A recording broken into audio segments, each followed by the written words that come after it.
supported Gallup, the country's leading LGBT anti-violence charity, and we welcome their new specialist hate crime helpline, which launched last week.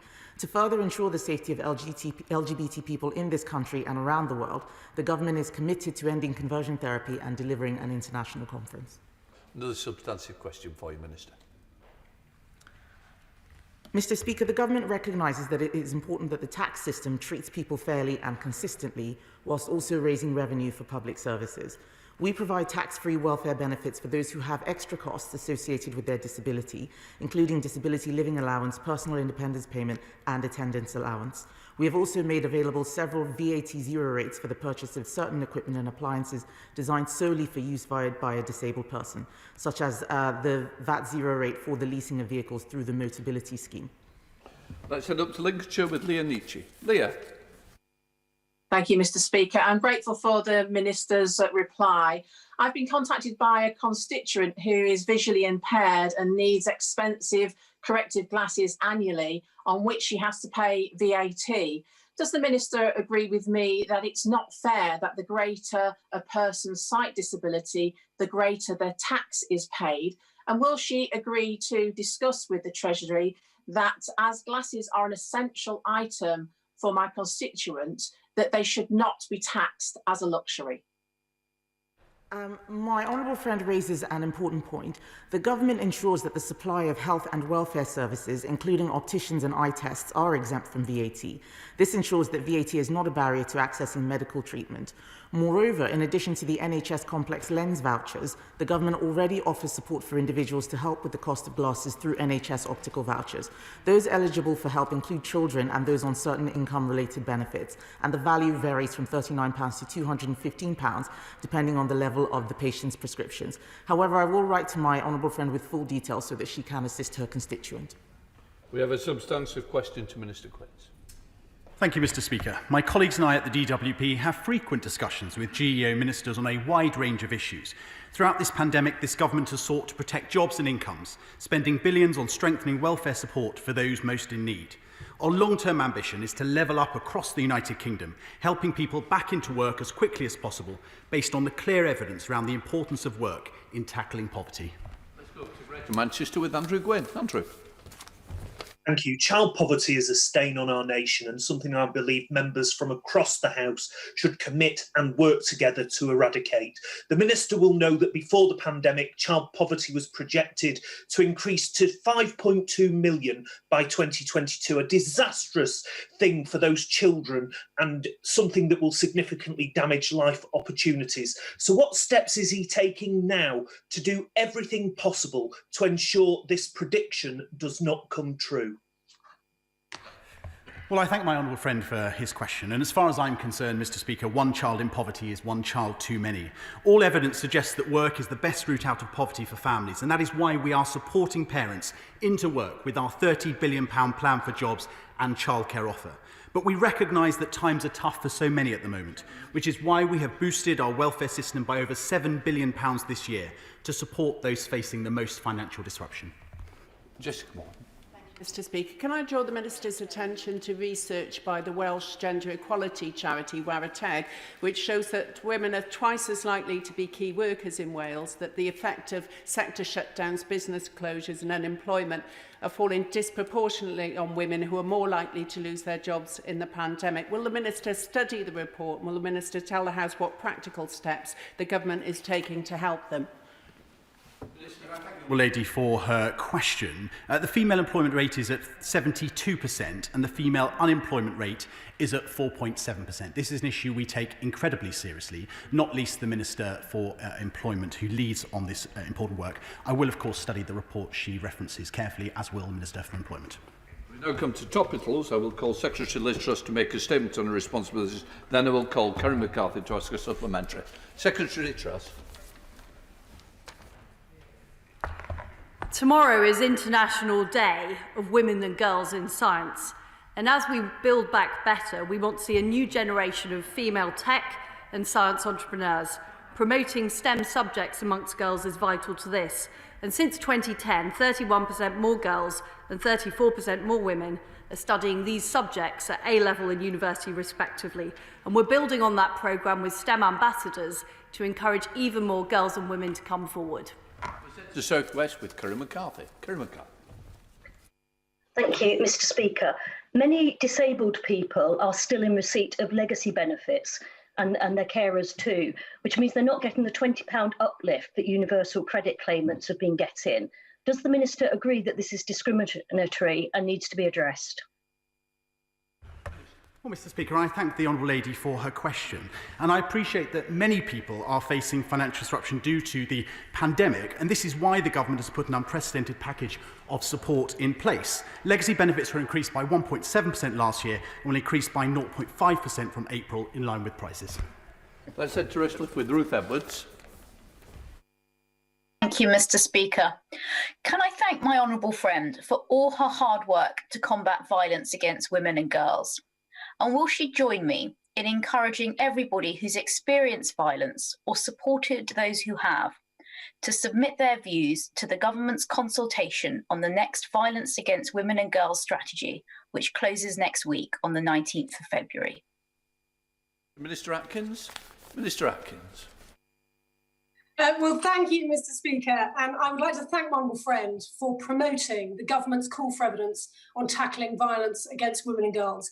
We are asking the public, victims, charities, employers, health professionals, universities, colleges, the armed forces, the NHS, and many more for their views so that we can develop a national strategy that is fit for the 2020s.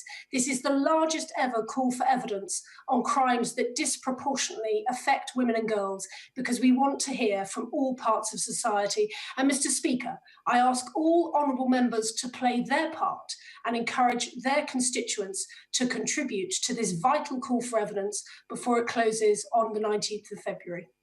We now have the Shadow Secretary, Marcia de Cordova. Marcia. Thank you, Mr. Speaker. South Asians, in particular Bangladeshi and Pakistani people, are still experiencing 3 times the risk from coronavirus in this second wave. Therefore, take-up of the vaccine is vital. We know that historical issues of mistrust and culturally inappropriate public health information has contributed to the legitimate vaccine hesitancy. The government has had time to plan to mitigate for this, but has still not produced a clear strategy to engage with our Black, Asian and ethnic minority communities. Can I ask the Minister what steps she has taken to ensure vaccine rollout reaches all our communities, particularly those who are unequally impacted? Minister. Mr. Speaker, I will be providing a second COVID disparities report at the end of this month, which will provide more comprehensive detail of steps that we have taken. However, this is an issue that we recognise is very serious.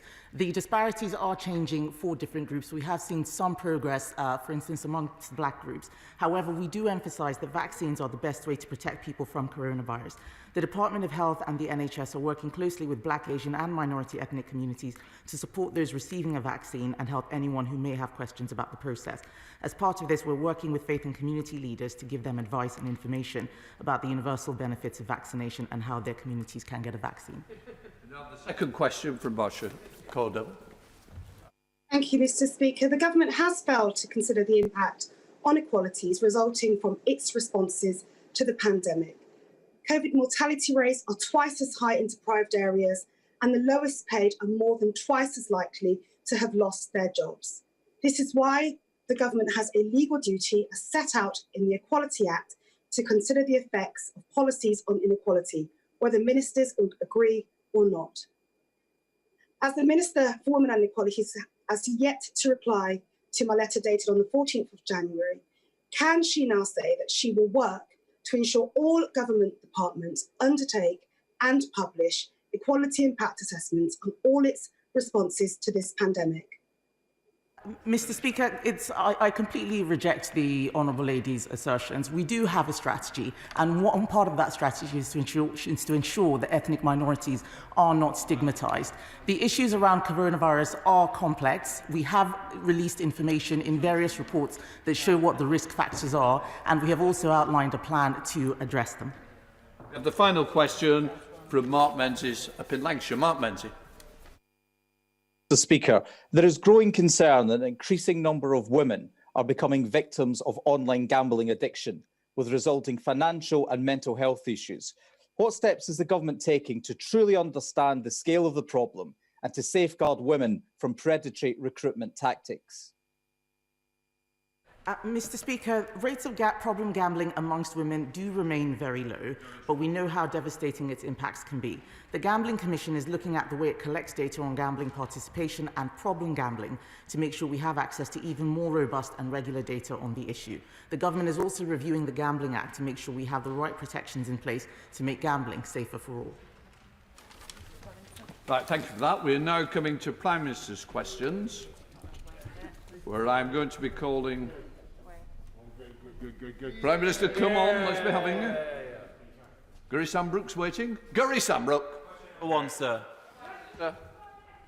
Mr. Speaker, this morning I had meetings with ministerial colleagues and others. In addition to my duties in this House, I shall have further such meetings later today.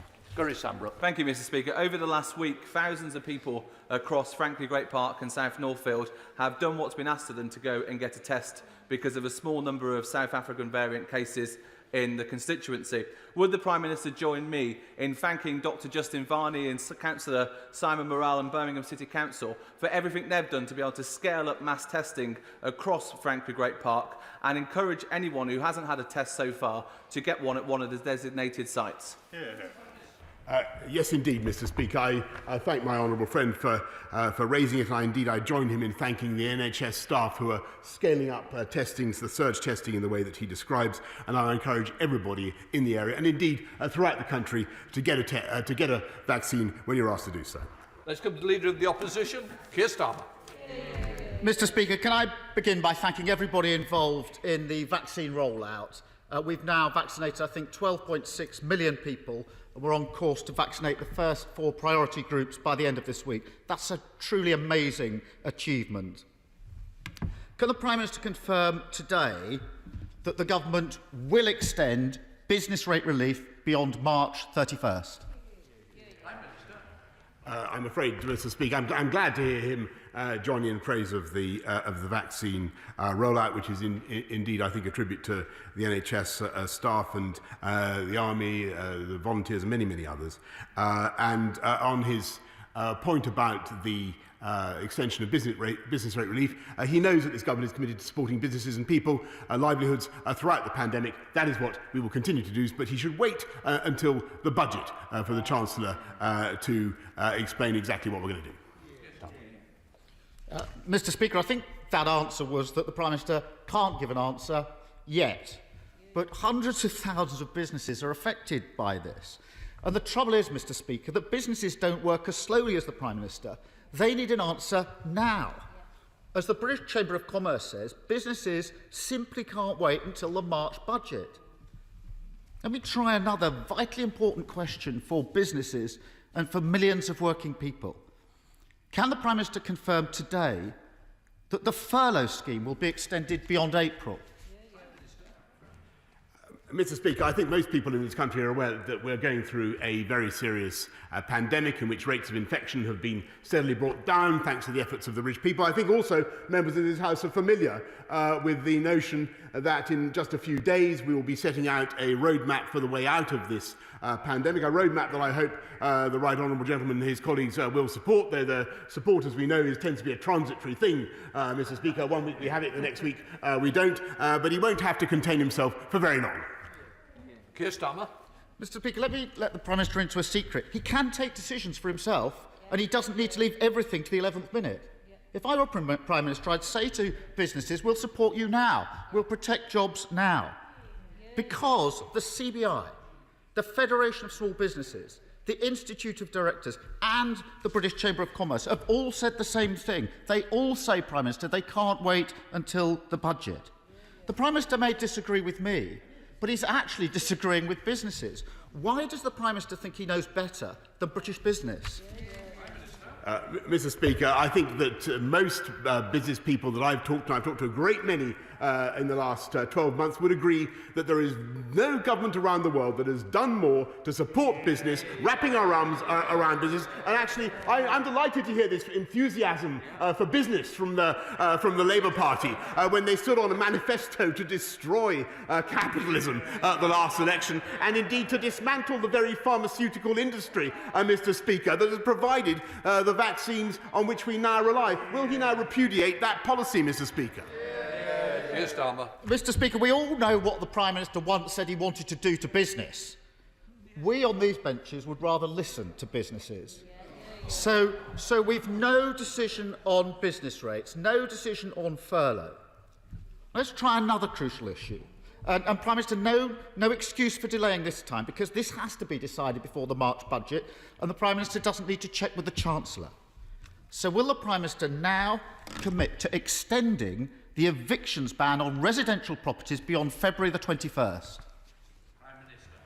Mr. Speaker, I've said repeatedly that what we will do in this government and throughout this pandemic is put our arms around the British people, support them throughout the pandemic, and make sure that people are not unfairly evicted during the pandemic. That is what we will do. What I hope very much, Mr. Speaker, is that we may hear from the right honourable gentleman opposite that he not only has now had a Damascene conversion to the importance of business, but a Damascene conversion to supporting all the government's policies to support business, rather than sniping from the sidelines. Why doesn't he just get behind us and back the government, back us in our efforts to back business and back the British people? Yes, Starmer. Mr. Speaker, I'm not going to take lectures from a man who wrote 2 versions of every column he ever wrote as a journalist, who proposed Donald Trump for a Nobel Peace Prize and gave Dominic Cummings a pay rise. Back to the question. Another area where the Prime Minister repeatedly delayed and now changes policy pretty well every day is securing our borders against variants of COVID. Every week the Prime Minister comes here and says we've got one of the toughest regimes in the world. We know his Home Secretary disagrees with him. We know the Health Secretary disagrees with him. Luckily, Mr. Speaker, Oxford University keep track of how tough border restrictions are in every country. They say that there are at least 33 countries around the world which currently have tougher restrictions for the United Kingdom. 33, Prime Minister, including Canada, Denmark, Japan, Israel. There are many others. In fact, they say we're not even in the top bracket of countries for border restrictions. 50 days after we first discovered the South African variant, 50 days. How does the Prime Minister explain that? Mr. Speaker, there are some countries in Europe that do not even have a hotel quarantine scheme such as the one we're putting in on Monday. We have amongst the toughest border regimes anywhere in the world. And people should understand that on a normal day, Mr. Speaker, at this time of year, you could expect about 250,000 people to be arriving in this country. We've got it down to about 20,000, 5,000 of them whom are involved in bringing vital things into this country, such as medicines and food, as we discussed last week, and he agreed that was a good idea, Mr. Speaker. Unless he actually wants to cut this country off from the rest of the world, which I think last week he said he didn't want to do, unless, of course, he's changed his mind again, Mr. Speaker. I think that this policy is measured, it is proportionate, it is getting tougher from Monday. I hope that he supports it. Mr. Speaker, the truth is this. The Prime Minister is failing to give security to British businesses, and he's failing to secure our borders. The Prime Minister often complains that we never put forward constructive proposals. So here's 2 for him. Support businesses and protect jobs now by extending furlough, business rate relief and VAT cuts for hospitality. And second, secure our borders with a comprehensive hotel quarantine on arrival. No more delays. Will he do it? Mr. Speaker, we've just announced the quarantine policy, which, as I've said to the House, is amongst the toughest in the world and tougher than most other European countries, certainly. I'm delighted that he's now supporting business in his latest stunt of bandwagoneering, not a policy for which he was famous before, Mr. Speaker. But he moves from one side of the other in the debate throughout this crisis. And some people, Mr. Speaker, some people have said that this is a good crisis. Mr. Speaker. Some people have said this is a good crisis. Some people have said that this crisis is a gift that keeps on giving, Mr. Speaker. Those people sit on the Labour front bench. I think it is disgraceful that they should say those things. I believe this is one of the biggest challenges this country has faced since the Second World War. And thanks to one of the fastest vaccine rollouts anywhere in the world, I believe it is a challenge this country can meet and is meeting. And I believe that of that vaccine rollout programme, this House and this country should be very proud.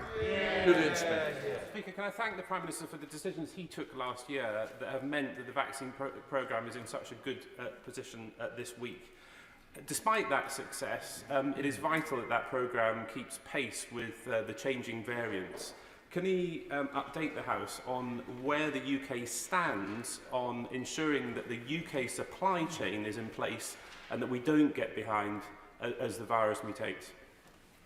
Prime Minister. My right honourable friend asked an extremely important question, and that's why we recently announced an agreement for 50 million doses with the manufacturer CureVac, because we believe that that may help us to develop vaccines that can respond at scale to new variants of the virus. And as the House will have heard from the Chief Medical Officer and the Deputy Chief Medical Officer and others, I think we're going to have to get used to the idea of vaccinating and then revaccinating in the autumn as we come to face these new variants. Let's head up to Skye and Lochaber with SNP leader Ian Blightford. Ian Blightford. Thank you, Mr. Speaker. New research from the Joseph Rowntree Foundation and the baby bank charity Little Village has revealed that 1.3 million children under 5 are living in poverty in the United Kingdom. This is a truly shocking figure that should make this Tory government utterly ashamed. The Scottish National Party has repeatedly called for a financial package to boost household incomes and reverse this Tory child poverty crisis. The Prime Minister has the power to tackle child poverty right now by making the £20 uplift to universal credit permanent and by extending it to legacy benefits. The Tory government's been stalling on this for months. Will the Prime Minister finally act, or will he leave millions of children out in the cold? Minister. Mr. Speaker, I think that the whole House in this country should be proud of the way we've tried to look after people, the poorest and neediest families throughout the country, not just with universal credit, which the party opposite would actually abolish, Mr. Speaker, but by helping vulnerable people with their food and their heating bills, the £170 million winter grant scheme, looking after people with the free school meal vouchers. And as I've said before, Mr. Speaker, we will put our arms around the people of this entire country throughout the pandemic. Let's return to Scotland with Ian Blightford. Ian Blightford. I have to say, Mr. Speaker, that was pathetic. That was no answer. We're talking about 1.3 million children under 5 in poverty.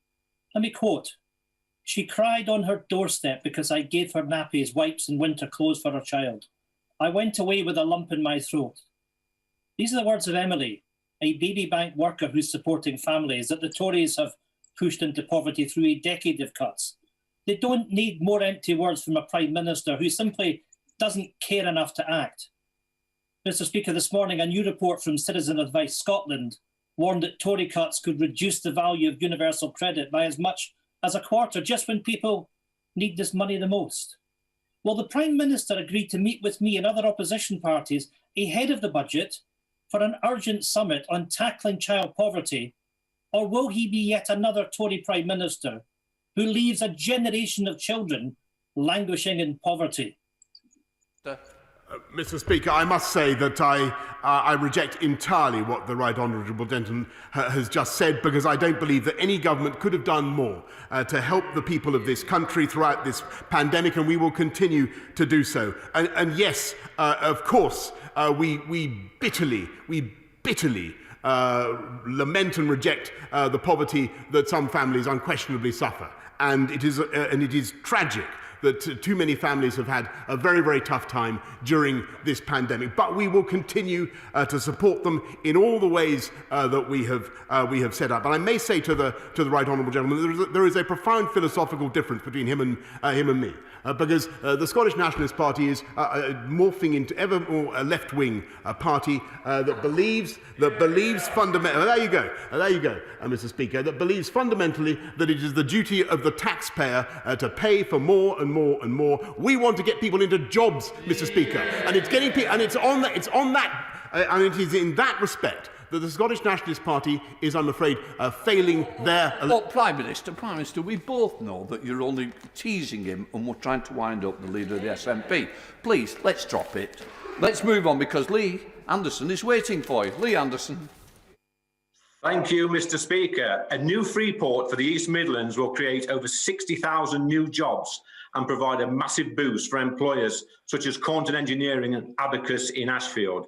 After decades of neglect from Labour MPs, we now feel a sense of hope in the Red Wall seats.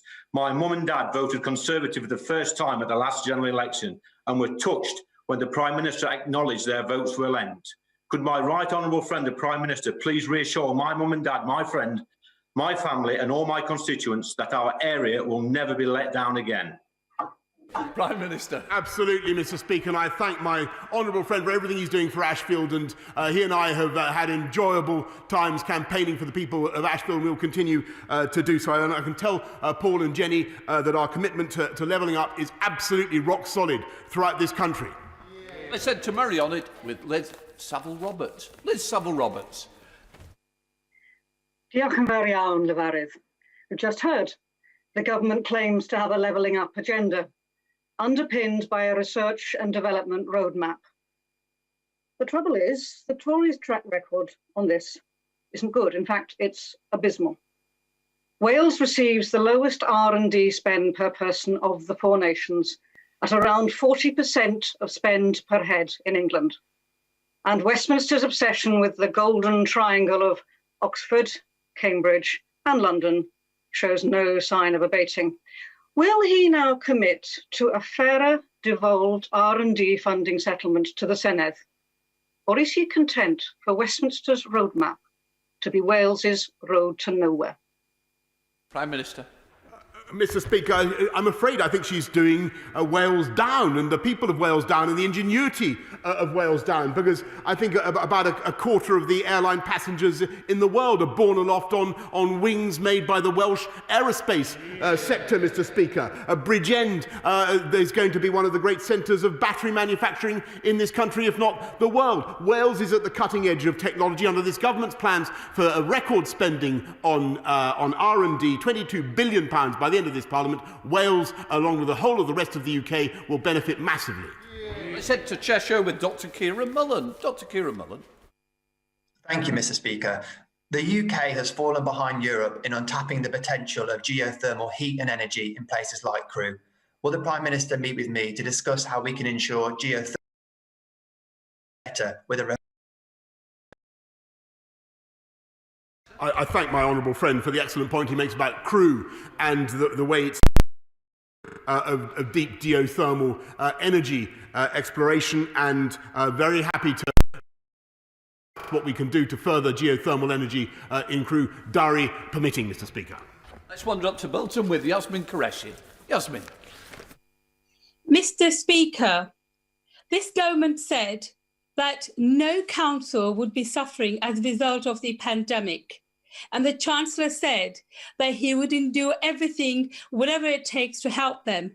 Yet the Tory-controlled Bolton Council has just announced 35 million cuts in pounds and an increase in the council tax budget for 3.8%.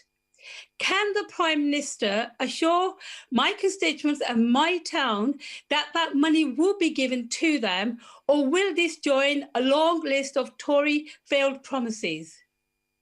Minister. I want to congratulate, Mr. Speaker, the great Conservative-controlled Council of Bolton for everything they're doing and continue to do throughout this pandemic to look after the people of Bolton. I know what incredible work local officials do, and I thank them very much for it. And we believe, since we believe so strongly in local government, Mr. Speaker, as a creature of local government myself, I'm proud that we've invested £4.6 billion in supporting local government just so far in this pandemic.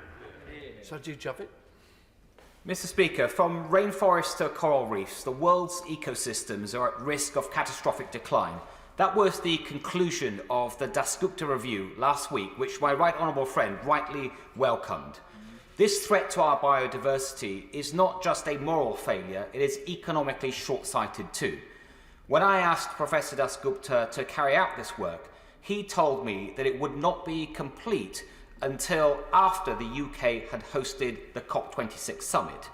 But now, given that the summit has been delayed until later this year, and that it will take place alongside our presidency of the G7, does my right honourable friend agree with me that the UK has been presented with a unique opportunity to show global leadership on how we can better protect our most precious asset, nature? Prime Minister. My right honourable friend is absolutely right. And I thank him for what he's doing himself in this area. And I want the House to know that we want our COP, the UN COP26 summit, to be a landmark event, not just for tackling climate change, but also in biodiversity. And I think it's high time that the leaders of the world took a step to reverse the loss of habitats and species that we've seen over the last century. Let's head up to Oxfordshire with Layla Moran. Layla Moran. Thank you, Mr. Speaker. It's estimated that up to 400,000 people are living with the debilitating effects of long COVID, and some of these are NHS heroes who caught COVID in that first wave. Nearly a year later, I've heard from a doctor who says she wonders if she'll ever be able to walk unaided again, let alone manage a full day of work. Does the Prime Minister recognise that for this group, long COVID is an occupational disease? And will he set up a compensation scheme similar to what we offer our armed forces, so that we ensure that those who have lost their livelihoods by saving lives are fully supported? Thank the honourable lady, because she's right to highlight the incredible sacrifice and effort of NHS staff, many of whom sadly have contracted COVID in the course of their duties, and a great many of whom have sadly continued to be affected by that disease. We must study the long-term effects of COVID and make sure that we continue to look after our wonderful NHS staff throughout their careers. To Yorkshire with Julian Sturdy. Julian Sturdy. Thank you, Mr. Speaker. Can the Prime Minister confirm today that all students will be back in school no later than the 8th of March and commit to starting any phased return straight after half term, so that the really damaging effects of being away from school are not drawn out for any longer than is absolutely necessary? Mr. Speaker, I can certainly confirm that we're going to do everything we can, and I know that that's the settled will of most people in this House, to get our kids, get school children back on March the 8th, if we possibly can. I'll be setting out for my honourable friend as much as we can say on Monday, and then in the week of the 22nd, we'll be setting out a roadmap and setting out the way forward for schools. But we've got to make sure we keep this virus under control, Mr. Speaker. It is coming down, but we cannot take our foot off its throat. Let's head up to the North East with Ian Mearns. Ian Mearns. Very grateful, Mr. Speaker. Having sat on the HS2 Hybrid Bill Committee for 15 months, I was a sceptic as to the economic benefits of the project for the North East. But HS2 is going ahead, at least in the south. It's therefore crucial that the eastern leg of HS2 goes ahead, not just for Yorkshire and the East Midlands, but also for the North East. The Prime Minister has made repeated promises to the people of the North East of his intention to level up and to connect and create opportunities for people here in places like Gateshead. So as we strive to recover from the damage done to so many families and businesses by the pandemic, will the Prime Minister commit to beginning the work on the eastern leg of HS2, starting in the North East, to run simultaneously with the construction in the south, so that our region is not forced to wait another couple of decades for 21st century rail connectivity? Prime Minister. Mr. Speaker, I can certainly confirm that we are going to develop the eastern leg as well as the whole of HS2, and he'll be hearing a lot more about what we're going to do with our national infrastructure revolution, Mr. Speaker, and about what we're going to do to improve not just rail transport, but road transport as well in the North East. Let's head south to Caroline Nance, lose audio only. Caroline Nance. Thank you, Mr. Speaker. There is no shortage of commitment or compassion in my town of Eastbourne for homeless people who are vulnerable and need complex support. However, neighbouring Brighton continues to send its homeless to our town, and we do not have the resources to meet this need.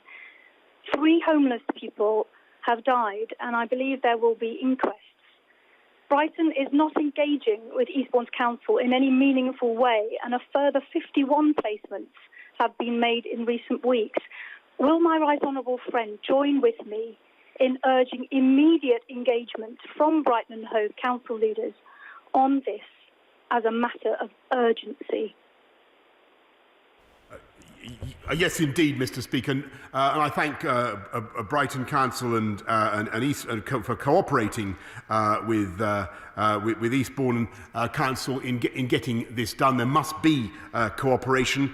No one in this country should be living rough or sleeping or homeless, sleeping rough or being homeless as a result of this pandemic, or indeed through any other cause, Mr. Speaker. We've invested 700 million this year to help people off the streets. It continues to be a national priority, and I'm grateful to my right honourable friend, the Secretary of State for Communities and Local Government, for what he's doing and the various task forces that are currently at work to prevent people coming out on the streets again as we lift the restrictions. Let's head to South Wales with Geraint Davis. Geraint. Mr. Speaker, at DVLA in Swansea, there had been 526 cases of coronavirus since last September, when the Prime Minister told us, at Prime Minister's Question Time, all staff who can work from home are working from home. Yet in March last year, 250 people were working on site. Now the numbers are in their thousands, facing a more infectious and widespread disease. And yesterday, 90 people were sent home following the latest outbreak of coronavirus just before the weekend. So given that BT are on standby to install home secure technology to allow home working, will the Prime Minister meet with me and the union PCS ahead of the strike ballot next week so that workplace numbers can be reduced until the vaccine is rolled out to keep people safe and to avoid an unnecessary strike? Mr. Speaker, I thank him for raising this again with me, and thanks to the working from home strategy that DVLA has been pursuing of a workforce of 6,000. There are currently thankfully, there are only 9 cases, to the best of my knowledge, of COVID, and 3 of those individuals are currently working from home. We're rolling out lateral flow tests. A huge number of lateral flow tests are being distributed to the DVLA. But the long-term solution, Mr. Speaker, or the medium-term solution, I should say, is to vaccinate and to roll out the vaccination programme. And that is what this government is doing in Wales and across the country. Let's head to the West Midlands with Nicola Richards. Nicola. Thank you, Mr. Speaker. Families across West Bromwich East have been affected by cancer, just like my own, and know all too well that early diagnosis and treatment can save a life. According to research by Macmillan Cancer Support, there were over 70 people in my constituency and 50,000 across the UK with a missing cancer diagnosis. Cancer hasn't stopped during the pandemic, so with this in mind, will the Prime Minister commit to making the resurgence of cancer diagnosis services a top priority as restrictions begin to ease? Minister. I thank my honourable friend, and I know this is an issue that is very close to her heart, and she's right to raise it, because we, of course, there are the pressures from COVID, but we're also worried, Mr. Speaker, that some people may not be coming forward for the cancer treatments that they need. So I urge everybody who needs to get their treatment to help the NHS to help you come forward and get your treatment as you normally would. To the northwest with Lucy Powell. Lucy. Thank you, Mr. Speaker. The Prime Minister said in November that the £1.5 billion Green Homes Grant would be extended to March 2022. Yet in a written answer last week, his minister said that the money would not be carried over from this financial year to next. With just 7 weeks to go, a paltry £71 million has been spent so far. So why is he cutting £1 billion from the Green Homes grant that he promised for businesses, homeowners and the environment? She's on to something, but she's barking up the wrong tree, Mr. Speaker. The problem with the Green Homes grant is not that we're not cutting it. The problem is there hasn't been enough take up, and we want to encourage people to take it up and make use of the opportunity to reduce the carbon emission of your homes. Let's head south to Sir Roger Gale. Sir Roger. The Prime Minister has said, and he's written in his foreword to the Environment White Paper, that he's pledged to protect the countryside. Mr. Speaker, the countryside is more than just a bit of green belt around the home counties. In Westgate and Birchington and Herne Bay, in my own constituency, and indeed across much of the Garden of England, there are plans to smother acres of prime agricultural land in housing that is not needed for local people, but that is needed and required to grow the crops to reduce the amount of food that we import at a cost of carbon emissions. So if the Prime Minister is the friend of the countryside, will he announce an immediate moratorium on the use of all farmland for housing while the whole policy is reviewed?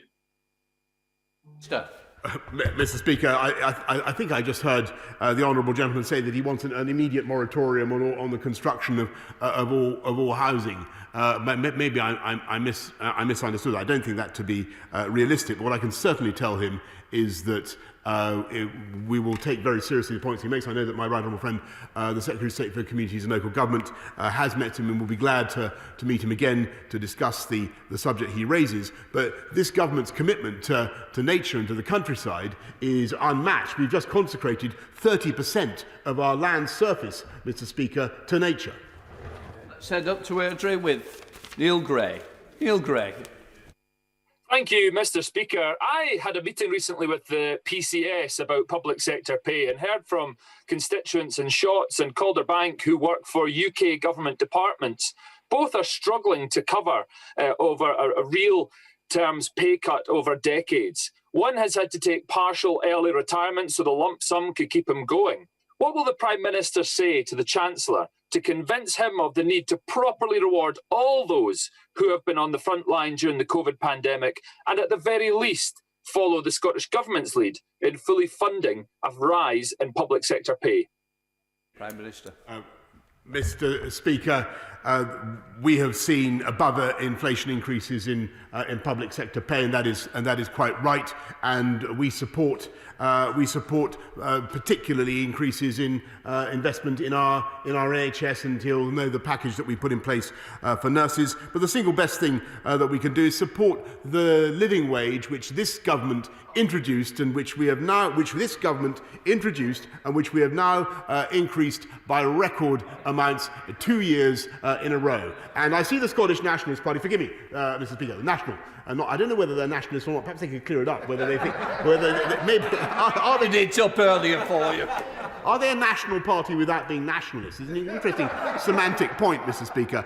I think they're trying to claim that they pioneered the living wage. I don't think that's right, Mr. Speaker. I seem to remember that it was a certain mayoralty in London that massively increased the living wage when they weren't off the starting blocks, Mr. Speaker. In which case, let's go down to Somerset, who is ready on the starting blocks with Ian Littlegranger. Mr. Speaker, thank you as always. I am delighted my honourable friend is defending democracy by pushing ahead with local elections. But here in the land of King Alfred, the people desperately want to give their verdict on Somerset County Council, which I'm afraid has been using COVID money to spend on things that have nothing to do with the pandemic. They have submitted to the government a form which says that nothing, and I fear that my right honourable friend has been misled. We need a referendum down here to test public opinion quickly. But would my right honourable friend, a proud man of Somerset, who understands history more than most of us, not agree the time has come to put our county back together and that we have the whole of Somerset being looked after by Somerset? I know King Alfred would approve of it, and I know the people of Somerset will certainly support the Prime Minister if he supports us. Prime Minister. Mr. Speaker, I thank my right honourable friend, who is a great advocate of Somerset and committed to his constituents, and I thank him for what he's doing. He's raised this now twice with me, and I thank him for that. But my humbly suggest that the best way forward is for the consultation to proceed and for local people to decide what the best form of government, local government, is that they want. Let's head for our final question from Northern Ireland with Gregory Campbell. Gregory Campbell. Thank you, Mr. Speaker. Prime Minister, you're aware now of the problems we warned about over many months before the Northern Ireland Protocol was introduced. These problems are scheduled to get worse from April. Can you outline a timeline where people in Northern Ireland, and indeed all across the UK, as indicated in the e-Parliament petition last week, when all of us can enjoy free trade across the nation, including from GB to NI, as every other independent trading nation enjoys? Yes, indeed, Mr. Speaker, and I've made it absolutely clear to our EU friends and partners that we want to make our relationship work, but it is also absolutely essential that there should be untrammelled free trade exchange of goods, people, services and capital through all parts of the UK, and we will do everything we can to ensure that that is the case, including, as I've said in the chamber before and to his honourable colleagues, including invoking Article 16 of the Protocol if that is necessary. I'm suspending the House for 3 minutes to enable the necessary arrangements for the next business to be made. Order.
Ready? Liz, are you ready? Okay. I now call the Secretary of State, Robert Jenrick, to make a statement. Secretary of State. With permission, Mr. Speaker, I want to make a statement on housing and building safety. Beyond the COVID-19 pandemic, the government wants to build back better. Better homes, better infrastructure, and better communities. But the foundations of these ambitions and the mission of my department are safety and fairness. We've all been moved by the stories we've heard and the people that we've met, homeowners, placed in difficult, sometimes impossible situations through no fault of their own. I appreciate the frustration, the worry, and at times the despair that they feel. I share their anger at the errors, the omissions, the false promises, and even the outright dishonesty that came before us, built up over many decades, but which this government is determined to tackle. That's why, Mr. Speaker, today I'm announcing an unprecedented intervention, a clear plan to remove unsafe cladding, to provide certainty to leaseholders, to make the industry pay for its faults of the past, to create a world-class building safety regime, and to inject confidence and certainty back into this part of the housing market. Firstly, we will finish the job that we've started on remediating unsafe cladding. After the tragedy of Grenfell Tower, the expert advice that this government received identified aluminium composite cladding, ACM, the material on the tower, as by far the most unsafe form of cladding. It should never have been used, and our independent expert advisory panel recommended that this should be the focus of our remediation work. Thanks to a very considerable effort, including during the pandemic, almost 95% of all high-rise buildings identified by the beginning of last year with unsafe ACM cladding have now been remediated, or workers are on site now doing the job, and that rises to 100% in social housing. And guided again by expert advice, the work to remove other types of cladding, which are also unsafe, albeit less so than ACM, where it poses a genuine risk to life, is also underway. It was always our expectation, our demand, that building owners and developers should step up to meet the cost of this work. Where they haven't, or where they no longer exist, the government has stepped in, providing £1.6 billion to remediate unsafe cladding.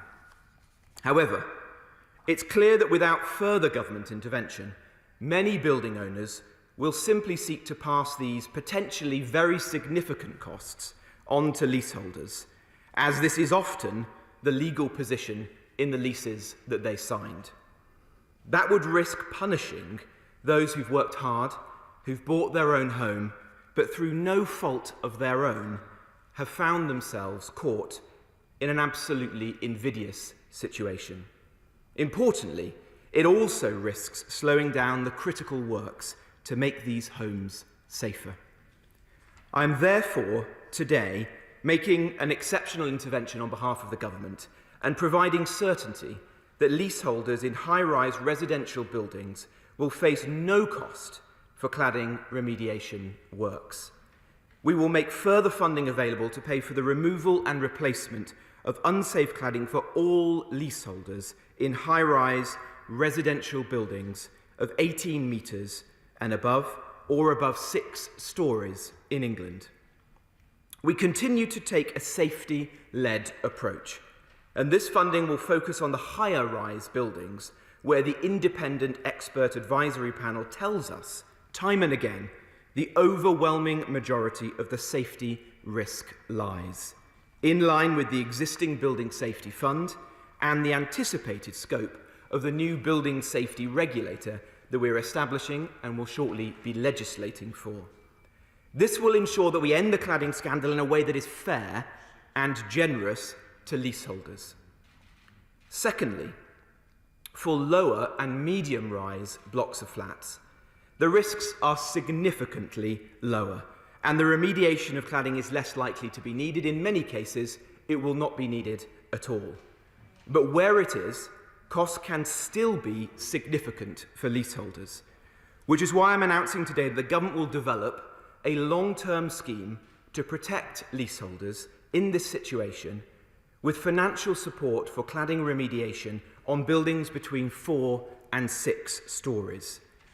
Under a long-term low-interest scheme, no leaseholder will ever pay more than £50 a month towards the removal of unsafe cladding, many far less.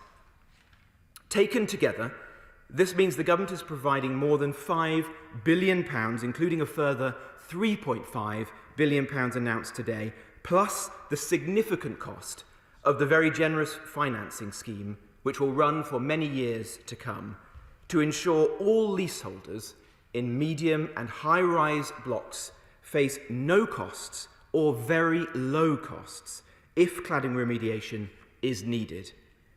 Where it is, costs can still be significant for leaseholders, which is why we want to take these important steps. We want to ensure that the government develops this long-term scheme which will protect leaseholders with financial support.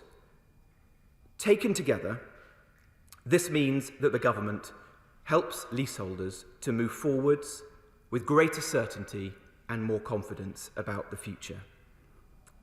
Thirdly, whilst the problem is not one of leaseholders making, it is also the case that it cannot be right that the costs of addressing these issues fall solely on taxpayers, many of whom are not themselves homeowners and can only dream of getting on the housing ladder.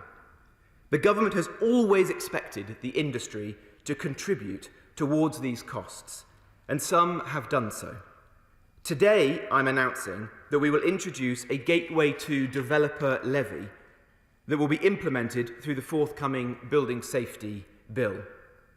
The proposed levy will be targeted and only apply when developers seek permission to develop certain high-rise buildings in England, helping to ensure the industry take collective responsibility for historic building safety defects. In introducing the levy, we will continue to ensure the homes our country needs get built and that our small and medium-sized builders are protected. In addition, a new tax will be introduced for the UK residential property development sector in 2022. This will raise at least £2 billion over a decade to help pay for cladding remediation costs. The tax will ensure the largest property developers make a fair contribution to the remediation programme in relation to the money they make from residential property, reflecting the benefit that they will derive from restoring confidence to the UK housing market. The government will consult on the policy design in due course. Fourthly, I know there are many people across the country who are concerned about the safety of their home. In the actions we've taken and those that we take today, we've already prioritised very clearly public safety. However, it's also important that we put the risk of a fire, and in particular, the risk of a fatal fire, into context. It is low. Last year, the number of people who died in fires in blocks of flats over 11 metres was 10, an all-time low. And fire-related fatalities in dwellings in England have fallen by 29% over the last decade. By way of comparison, over 1,700 fatalities were reported on our roads in 2019. Now, of course, any death is one too many, and the tragedy of Grenfell Tower lingers with us and demands action. That's why it's right that we address safety issues where they exist and are a threat to life. but do so in a proportionate way and guided at all times by expert advice. That is the approach we're taking through the Building Safety Bill, the new Building Safety Regulator, the Fire Safety Bill, and the new National Regulator of Construction Products that I announced in January. I'm determined that we have a world-class building safety regime. But lastly, we need everyone to follow this sensible, proportionate approach so that this part of the housing market can now move forwards and homeowners are not disproportionately impacted. The Royal Institute of Chartered Surveyors have consulted on new guidance for valuers on when an EWS1 form should actually be required. The government endorses its work to ensure that assessors have a stronger basis on which to make good, proportionate judgments about valuation risk. Lenders have welcomed the progress on this guidance, which will help ensure that over 500,000 leaseholders in blocks of flats over 11 metres will not need a separate EWS1 assessment to get a mortgage. This builds on the interventions that we've already made to create and train many more assessors, and we're doing so further so that they can access professional indemnity insurance to get on with the job. So today, in addition to providing certainty to leaseholders, we're also providing confidence to lenders. And following discussions my right honourable friend the Chancellor and I have had with the lenders, we expect all of the major banks and building societies to strongly support today's intervention, which will provide greater certainty to the market and help to restore the effective lending, purchasing and selling of properties as soon as possible. Taken together, Mr. Speaker, this exceptional intervention amounts to the largest ever government investment in building safety. We believe in home ownership, and today we firmly support the hundreds of thousands of homeowners who need our help now. I commend this statement to the House. I will call Thangun Debonair, who's participating virtually, who has 6 minutes in which to respond. Thangun Debonair. Thank you, Mr. Speaker, and I thank the Secretary of State for advance sight of his statement.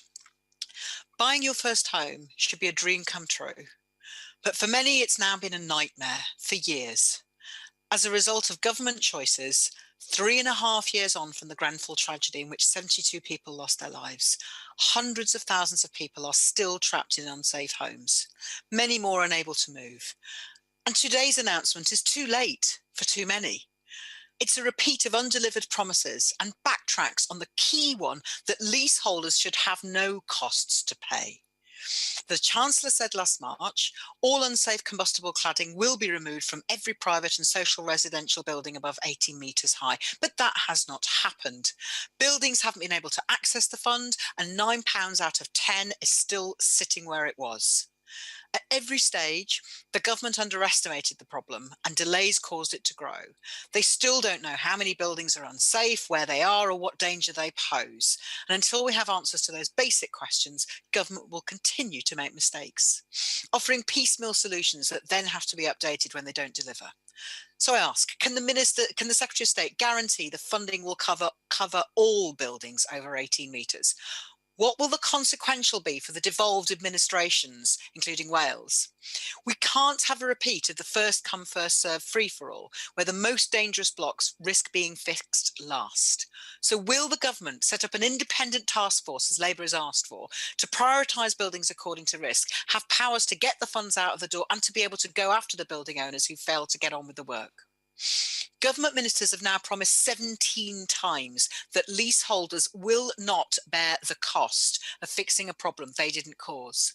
Many will be listening to the Housing Secretary's remarks today, and the government has betrayed their promise that leaseholders wouldn't pay for the building safety crisis. As I said, 3.5 years on from Grenfell, hundreds of thousands can't sleep at night because their homes are unsafe. The government has chosen today to pile financial misery on them. This is an injustice. What does the Housing Secretary say to Julie in Runcorn, who lives in a flat with dangerous HPL cladding? Her block is under 18 metres, so she's unable to access funding promised so far. She lives in the same development as buildings with the exact same cladding, but over 18 metres, so they will be able to access the fund. Why should this arbitrary 18-metre height limit mean the difference between a safe home and financial ruin? What are the terms of the loans? What will the interest rate be? And will leaseholders be required to pay the interest as well as the main cost? And he says leaseholders won't pay more than £50 a month. Does that stay with the current owners when they move, or with the home if the new owner is forced to pay? How long does it run for? Will it go up by inflation each year? And what will government do if those homes remain unsellable? How will they ensure that freeholders take up the loans? How will government speed up remediation? Because the current stalemate cannot continue. And then there are others who don't have dangerous cladding but have been charged hundreds of thousands of pounds, thousands of pounds per flat to fix other fire safety issues. What does the Housing Secretary say to them? The government should focus on securing our economy and rebuilding from COVID, not saddling homeowners with further debt. When they have further debt, that means less money for our economic recovery, taking money away from local shops. It reinforces regional imbalances, and it makes young first-time buyers and pensioners pay money they can't afford. The government should pursue those responsible fully to prevent leaseholders and taxpayers from carrying the can. The government has announced a levy and a tax, which I welcome because those responsible should bear the cost. But how much does the government anticipate this levy will raise? And will the government pursue others, such as cladding manufacturers, also responsible for putting the dangerous cladding? Government has missed every target for removing ACM cladding, and there are still 50,000 people living in flats wrapped in it. The same cladding as found on Grenfell Tower, thousands more with other dangerous cladding. So will the Minister commit today to remove all dangerous cladding by 2022? As the Secretary of State will know, at least one first-time homeowner, Hayley, has already been made bankrupt before she was even asked to pay for remediation, just from the extra costs. She asked government to think about her former neighbours. When will leaseholders start receiving funding to pay for the round-the-clock fire patrols they're being charged hundreds of pounds each month for? What about the skyrocketing insurance? And how will government get the market moving? And their last announcement fell to pieces. The housing market in affected homes is grinding to a halt. And a simple question, what on average does he expect the leaseholder to be paying? Mr. Speaker, finally, government inaction and delay has caused the building safety crisis to spiral. People cannot continue to live in unsafe, unsellable homes. Homeowners shouldn't face bankruptcy to fix a problem they didn't cause. Unfortunately, these proposals will still leave too many people struggling and facing loans instead of being given justice. Thank you, Mr. Speaker. Well, thank you, Mr. Speaker. I'm pleased that the Honourable Lady welcomes many of the proposals we've set out today.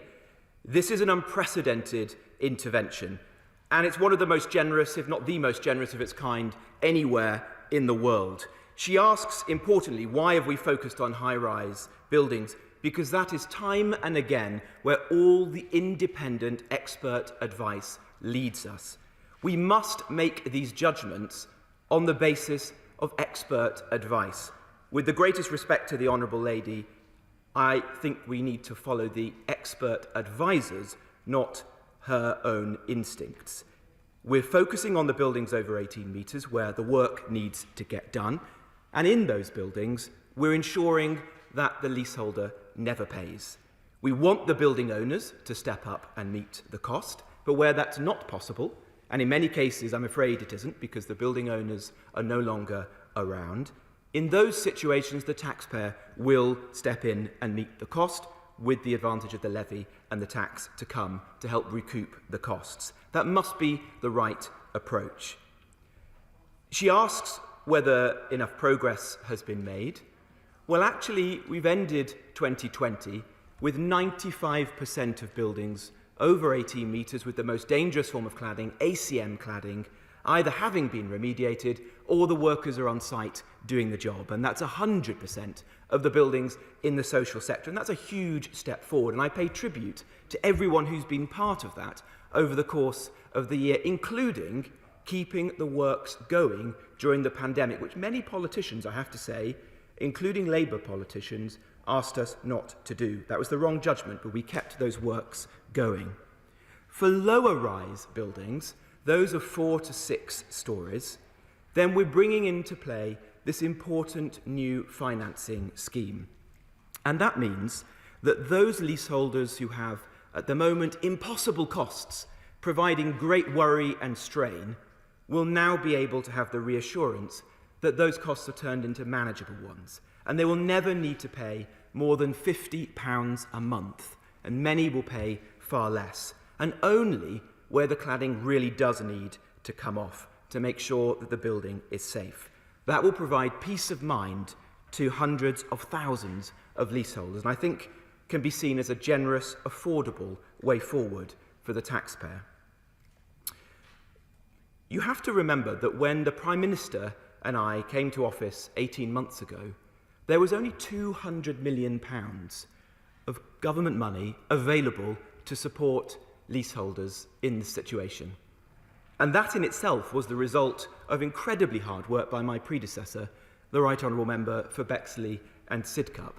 Today, 18 months later, there are many, many billions of pounds of support in direct government grant and then billions more, no doubt, in financing scheme funding available to support those leaseholders and to get the situation under control. Meanwhile, what is happening in other parts of the country? Well, we know that in Scotland, according to a recent FOI request, the Scottish Government have done absolutely nothing. The funding that they received from the Building Safety Fund is sat in a bank account in Edinburgh, and they've done nothing with it. I'd be interested to know from the Honourable Lady what the Welsh Government is doing. I don't know. Perhaps she can inform us. And the Honourable Lady herself came to this late. It was only a week or so ago that she convened the first debate on this in her tenure. She didn't offer a plan. She didn't show an appreciation of the scale and the complexity of the issue. She offered a task force, a committee. Empty words, I'm afraid, and gestures. That's not good enough. While she was doing that, the Prime Minister, my right honourable friend the Chancellor, and I were working with the lenders, the insurers, the Royal Institute of Chartered Surveyors, and the leaseholder groups to bring forward what we've announced today, which I hope all fair-minded members across the House will see as a very significant intervention, which does get unsafe cladding off buildings and end the cladding scandal. It does provide reassurance and confidence to leaseholders. It does ensure that the developers and the industry pay their fair share. It does build a world-class building safety regime. And it does enable us now to move forwards, to reopen and restore confidence in the housing market so the country can move forward again. Let's head to West Sussex with Sir Peter Bottomley. Sir Peter. Speaker, can I first say I'm a leaseholder neither affected by the problem nor gaining by the solution. Can I say to my right honourable friend, we recognise this is another set of major steps along the way during the last 3 years. The problems were spelt out by the all-party group, and I pay tribute to the honourable member for Ellesmere Port and Neston for working together in a cross-party way. There will be more to do, and the Select Committee will no doubt have hearings. I want to ask my right honourable friend if you'll first of all thank the Chancellor and the Prime Minister for helping to make the funding available. I won't claim it's going to be enough, but it's a major step forward, and I recognise that. There's the problem about low-rise in low-income areas who may look at high-rise in high-income areas getting more direct help. Can he talk about that? And can he say that no leaseholder who doesn't actually own anything will have to sign away any of their rights to eventual compensation as and when the inquiry finishes and any civil claims of liability against developers, manufacturers, local building control or national regulators come to be finalised? Thank you. Well, can I praise my honourable friend for his determined campaigning on this issue, which I think everybody in this House has recognised over many years and for which many leaseholders will no doubt be grateful. I've been pleased to work with him and to take his advice when it's been needed. I can assure him that the funding that we've made available today will provide leaseholders with the certainty and confidence that they need. That any leaseholder in a building over 18 metres will now know that they will not have to pay for the removal of cladding. And those leaseholders in the buildings that are lower rise, those of 11 to 18 metres, can have great comfort from the fact that this new financing arrangement will be in place. It doesn't preclude any actions by the building or by the leaseholders against insurers or those holding warranties, the developers, and those actions should take place. We want to see those who made these mistakes brought to book. We don't want this all to fall upon the taxpayer. That's absolutely essential, because this is a very difficult judgment. We have to balance the interests of leaseholders who are homeowners with those of the broader taxpayer as well, and ensure that we're striking the right balance.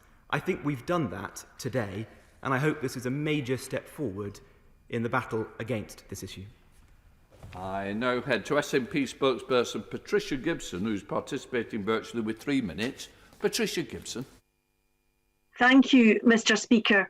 This announcement today of an additional £3.5 billion is encouraging as far as it goes, and I'm sure the Scottish Government looks forward to the consequentials arising from this announcement.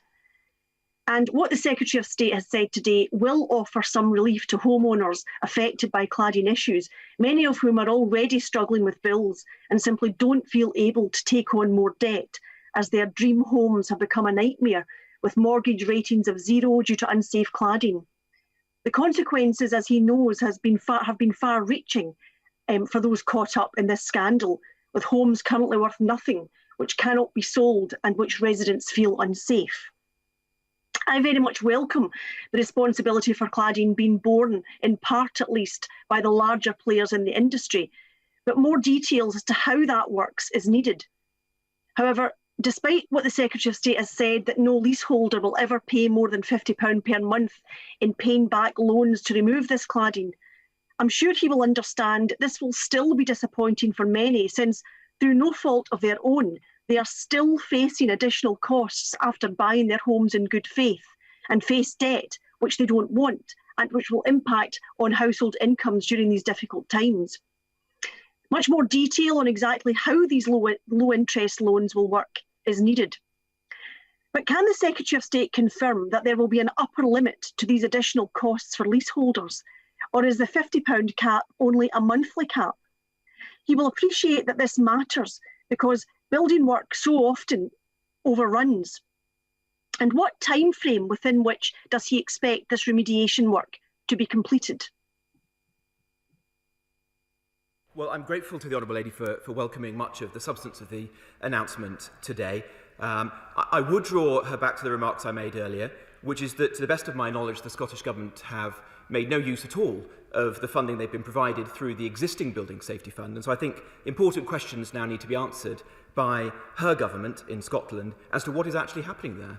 What are they doing to support leaseholders? How are they making those buildings safe? With respect to the financing scheme that we bring forwards in England, it will be a matter for the Scottish Government, or indeed the Welsh or Northern Irish administrations, to decide whether they wish to create a similar scheme. We have set this upper limit of £50 a month. So this does provide a great deal of comfort to leaseholders that they'll never need to pay more than that per month. And that's about the equivalent of the average service charge for a purpose-built block of flats. I appreciate that this is a cost that no one would wish to bear, but I think it is a reasonable one in balancing the interests of the taxpayer with providing support and protection to the leaseholder. We'll be bringing forward further details on how that scheme works as quickly as we can. I think it's important also to say that the arrangement that we'll be creating is not a loan to an individual. This is a financing scheme with buildings. The loans do not sit with the individual. They won't affect their credit rating. These are loans on a long tenure that will remain with the building and will ensure that the leaseholders themselves can move on with their lives. We now come to Felicity Buchan. Thank you, Mr. Speaker.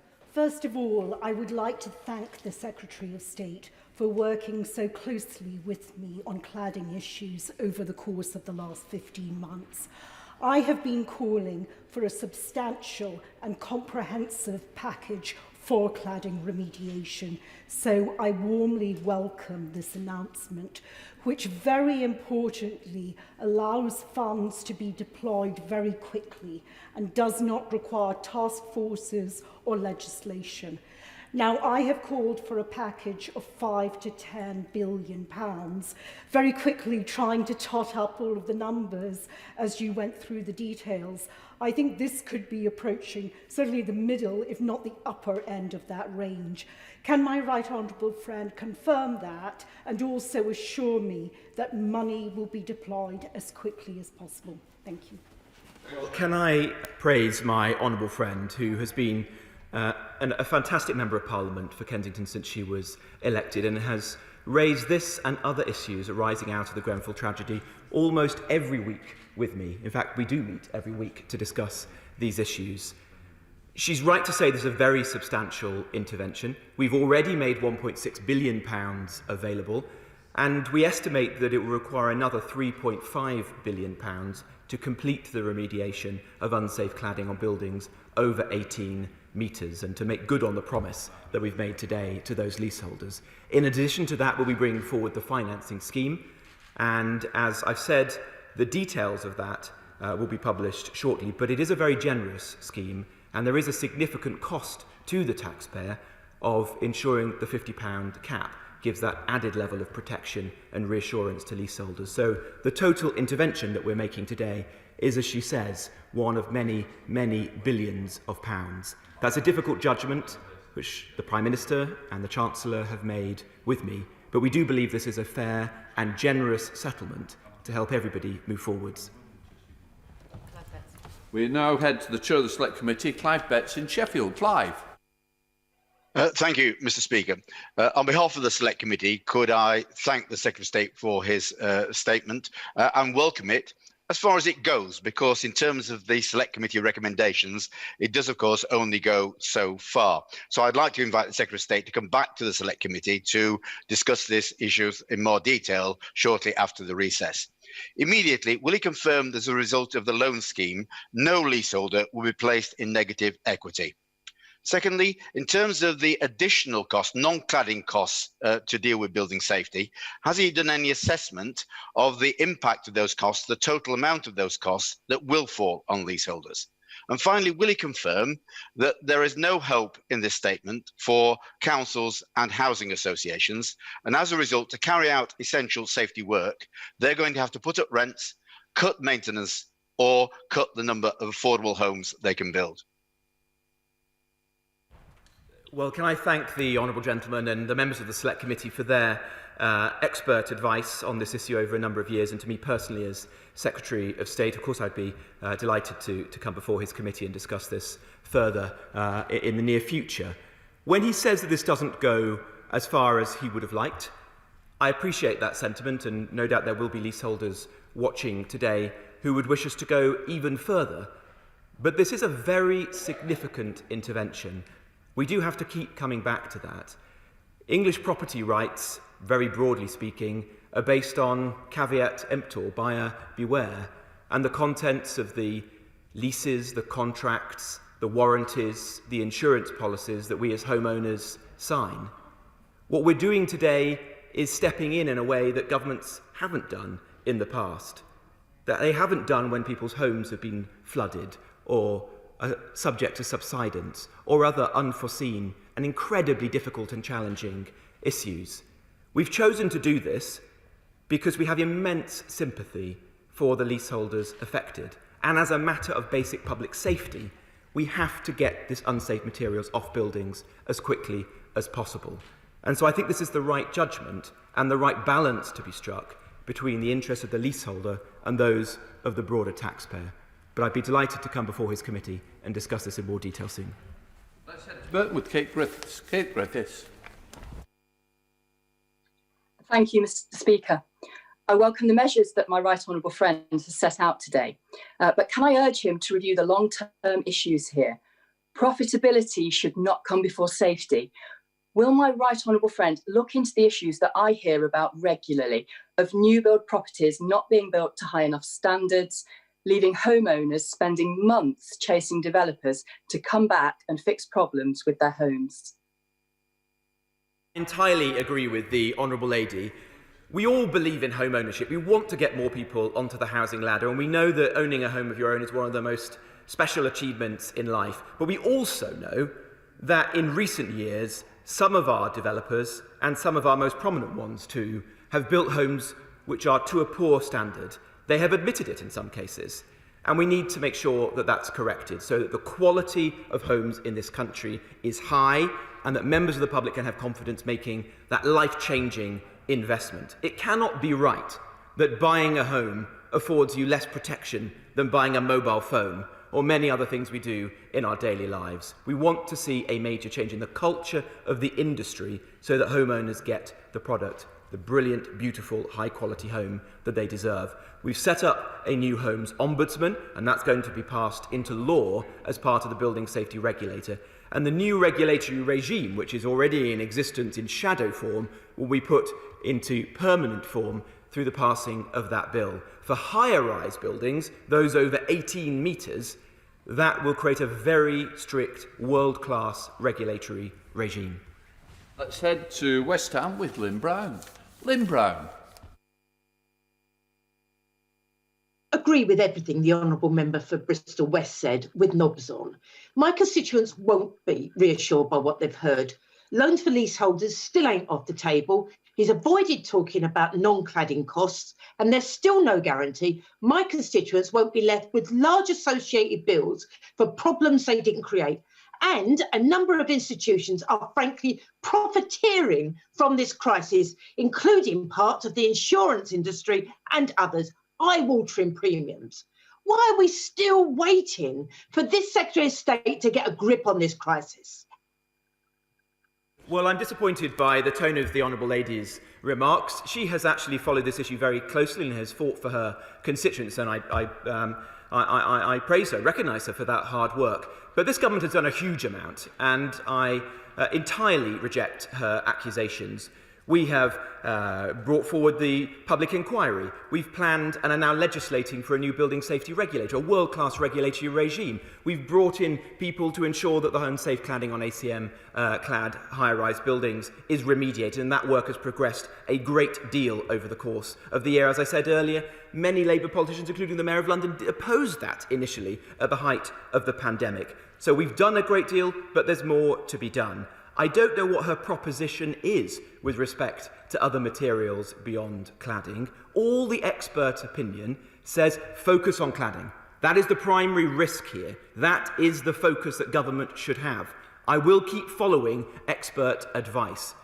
If the Labour Party's position is that we shouldn't follow that, and that in fact the Chancellor should write a blank cheque and say that absolutely any building safety defect on any building of any height should be paid for by the taxpayer, then that is a cost, a very, very substantial cost, and I'd be interested to know how she intends to fund that. With respect to the insurance companies, I do now expect them to step up and ensure that their premiums are proportionate and risk-based, because I think some of them have been exploiting leaseholders in a very difficult position.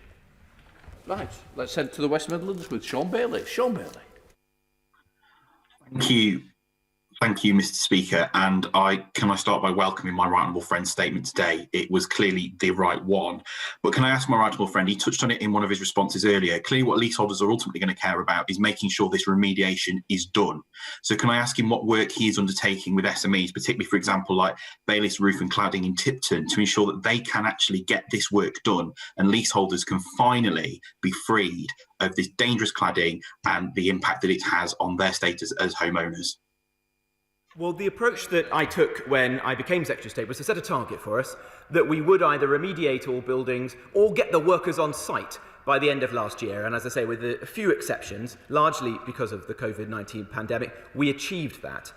We've used project managers and consultants to ensure that every single building in that cohort is being individually managed. And myself and my ministers have been meeting with the contractors, the leaders of local councils, the chief executives, the residents' management associations of those buildings regularly to ensure the progress is happening. That work needs to continue and needs to broaden out now to all those buildings that will benefit from today's announcement. He's also right to say that today's announcement will create certainty and confidence for the broader construction sector to come forward and enter the market to do this work. That will create thousands of jobs, and I would encourage businesses, large and small, to take part in this major initiative.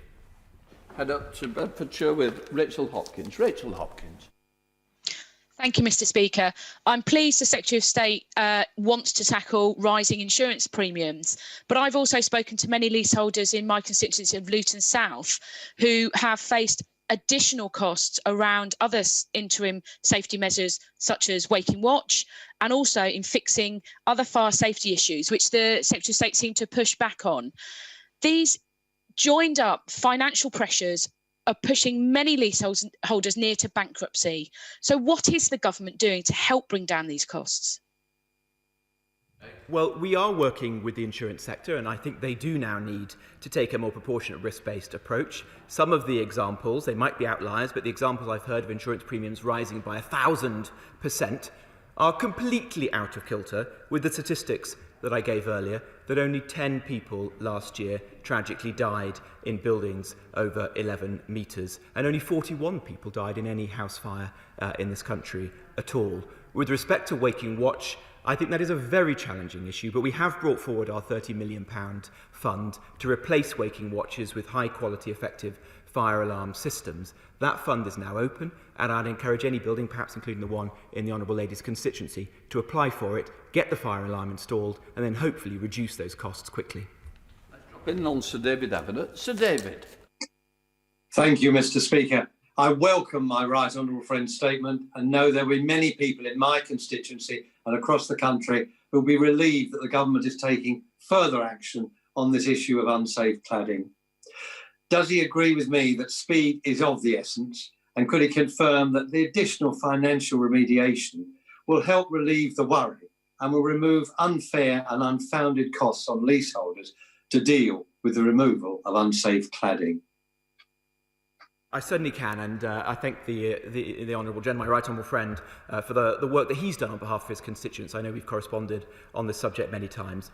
Today's announcement will provide comfort and reassurance to hundreds of thousands of leaseholders, and I'd also draw his attention and that of the House to the work that we're doing with RICS, which will ensure that around 50% of those individuals who might have required an EWS1 form now to no longer need to go through that laborious and often expensive process. We now head to St Albans with Daisy Cooper. Thank you, Mr. Speaker. When there was a failure of regulation in the city, the government bailed out the banks in a matter of days to the tune of £500 billion. In the face of a failure of fire safety regulation, when people are terrified of burning to death in their homes, the government has taken 3.5 years and only offered 6. Some of my constituents are still facing the cost of non-cladding fire safety problems, waking watches and more. So when will the government accept the basic principle that cladding victims should not have to pay a penny to fix fire safety problems that are not of their making? Well, actually, the government acted decisively in the immediate aftermath of Grenfell Tower. Expert opinion has evolved over time. The first expert advice the government received was, as I said earlier, to focus on ACM cladding, the cladding that's on the Grenfell Tower, and to focus on those buildings over 18 metres. We put in place the funding to do that, where the building owners and the industry weren't able or wouldn't pay themselves. The expert advice then said that there were some other materials which were somewhat less unsafe, but nonetheless still could be unsafe.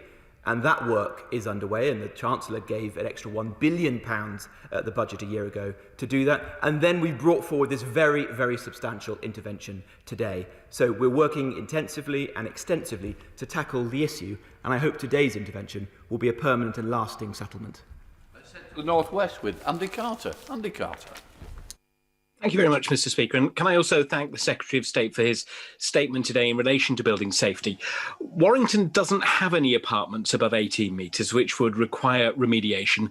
But I have heard from a number of parents concerned that their sons and daughters are paying additional charges levied by landlords to cover the cost of insurance and waking watches in apartments that they've purchased. wonder if my right honourable friend can set out what steps the government are taking to cover these costs so that the burden doesn't fall on families of my constituents. Well, the announcement that we've made today and the work that my right honourable friend and I, the Chancellor and I, have done with each of the major retail banks who strongly support this intervention does give much greater confidence to lenders, to surveyors and to insurers to re-enter the market, to bring down those premiums, to lend against these buildings and enable the market to move forwards again. This will take time. There is more to be done. But I think you will see the market now moving forward in a way that it hasn't done in recent months. Let's head north to Dame Diana Johnson. Dame Diana. Thank you, Mr. Speaker. The Secretary of State has referred to fairness and the need for building companies to step up. And I understand that he is introducing a levy on those companies. But what more is he doing to pursue those responsible for building unsafe homes, leaving the taxpayers and leaseholders to meet the clean-up costs? Well, the Honourable Lady raised an extremely important point, and let me be absolutely clear. The first thing that the government has done is establish the independent Grenfell inquiry. That has already heard some absolutely shocking allegations of malpractice and, in fact, outright dishonesty amongst some of the construction products manufacturers. It will be a matter for the police whether they choose to take forward criminal prosecutions against individuals or companies involved. In terms of remediation, we want the building owners to pay. Some have, and I'm grateful for that. In fact, some of the large volume house builders, even today, have come forward saying that they will pay more. That needs to continue, and nothing that I've said today should take away from that. They should still come forward, as well as paying their fair share through the levy and the tax that I've announced today. Let's head up to Lancashire with Mark Menzies. Mark. Thank you, Mr. Speaker. Can I thank my right honourable friend for making this significant intervention? But will he assure me that the industry responsible, which includes some of the wealthiest individuals and organisations in the land, will be paying its fair share when taxpayers, many of whom are not homeowners, are already being hit hard enough? The levy and the tax that I have announced today and that my right honourable friend, the Chancellor, and I will be setting out more details on, ensure that the industry pays its fair share, in addition to them stepping up and paying for the remediation of buildings for which they've got responsibility. It has to be said that there's no simple solution to this. Many of the builders and developers who constructed these buildings are long gone. They've gone into administration. They're shell companies offshore. This is not a simple challenge to fix, as some have suggested. But I hope the measures we've taken today will go a long way. Let's head to Dame Margaret Hodge. Dame Margaret. Thank you, Mr. Speaker. A number of members have said that getting any money out of government has proved painfully slow. So leaseholders today are facing extra costs for insurance whilst their buildings remain unsafe. Building insurance at the ropeworks in Barking rocketed from 70,000 to 650,000. That's a 900% hike in just 2 years. Now, the ABI has told me that ministers have refused to engage to find an urgent, practical way forward now. Will the minister assure us today that the government will immediately engage with all insurers, take on some of that short-term risk so that leaseholders can buy affordable cover until their buildings are made safe? Well, can I pay tribute to the Honourable Lady for the work that she's done, and she and I have worked together since the terrible fire that her constituents suffered in Barking. She's right to raise the issue of insurance, as other members of the House have done already. There is a challenge here because, as with the lenders, the insurers are faced with assessing a new and heightened level of risk. But I do think that the Association of British Insurers now needs to step up and take a proportionate risk-based approach.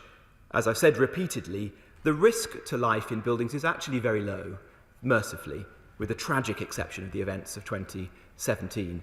And so insurers should be pricing that risk correctly and not passing on those costs or even profiteering on the backs of the leaseholders. We have engaged repeatedly with the insurers, both myself and my honourable friend, the noble Lord Greenhouse, who leads on building safety, and we will do so again.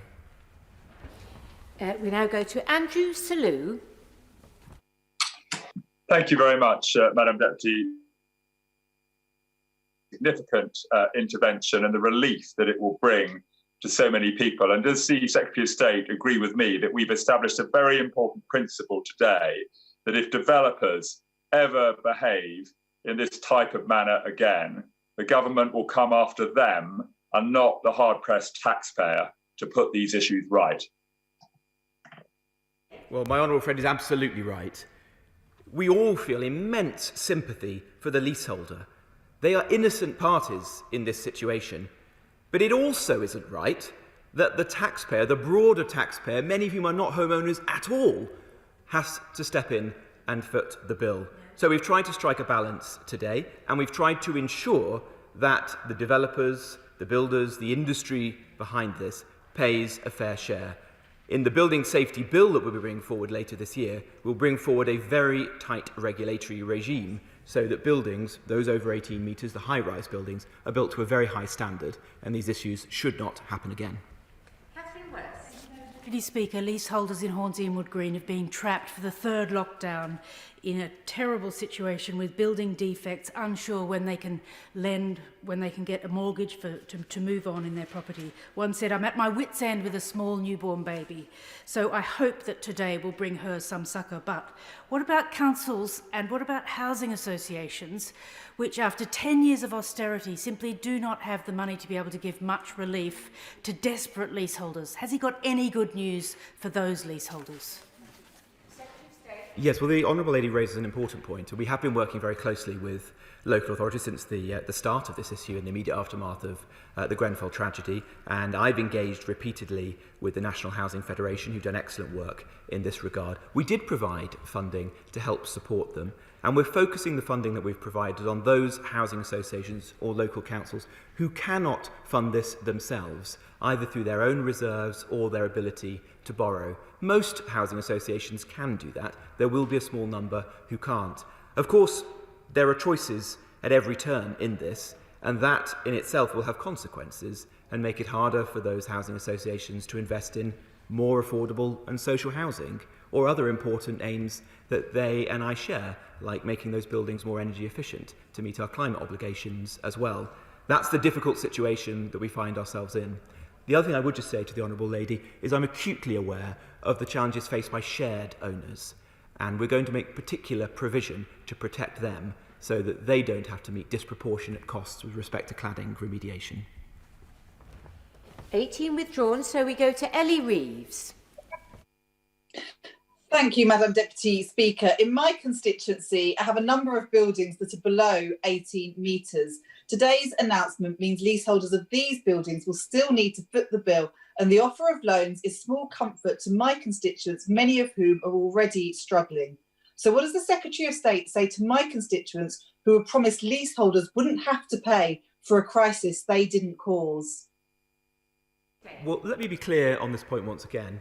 The expert advice is very clear. That says that we should focus our attention on the buildings where there is a higher risk. Those are buildings over 18 metres. And so it's right that government chooses to do that when it's using such large sums of taxpayer money. For those buildings between 11 and 18 metres, between approximately 4 and 6 stories, then we are bringing forward this financing scheme, which will enable leaseholders to move forward with confidence and certainty in the knowledge that they'll never need to pay more than £50 a month to meet the cladding remediation, where that absolutely needs to be done.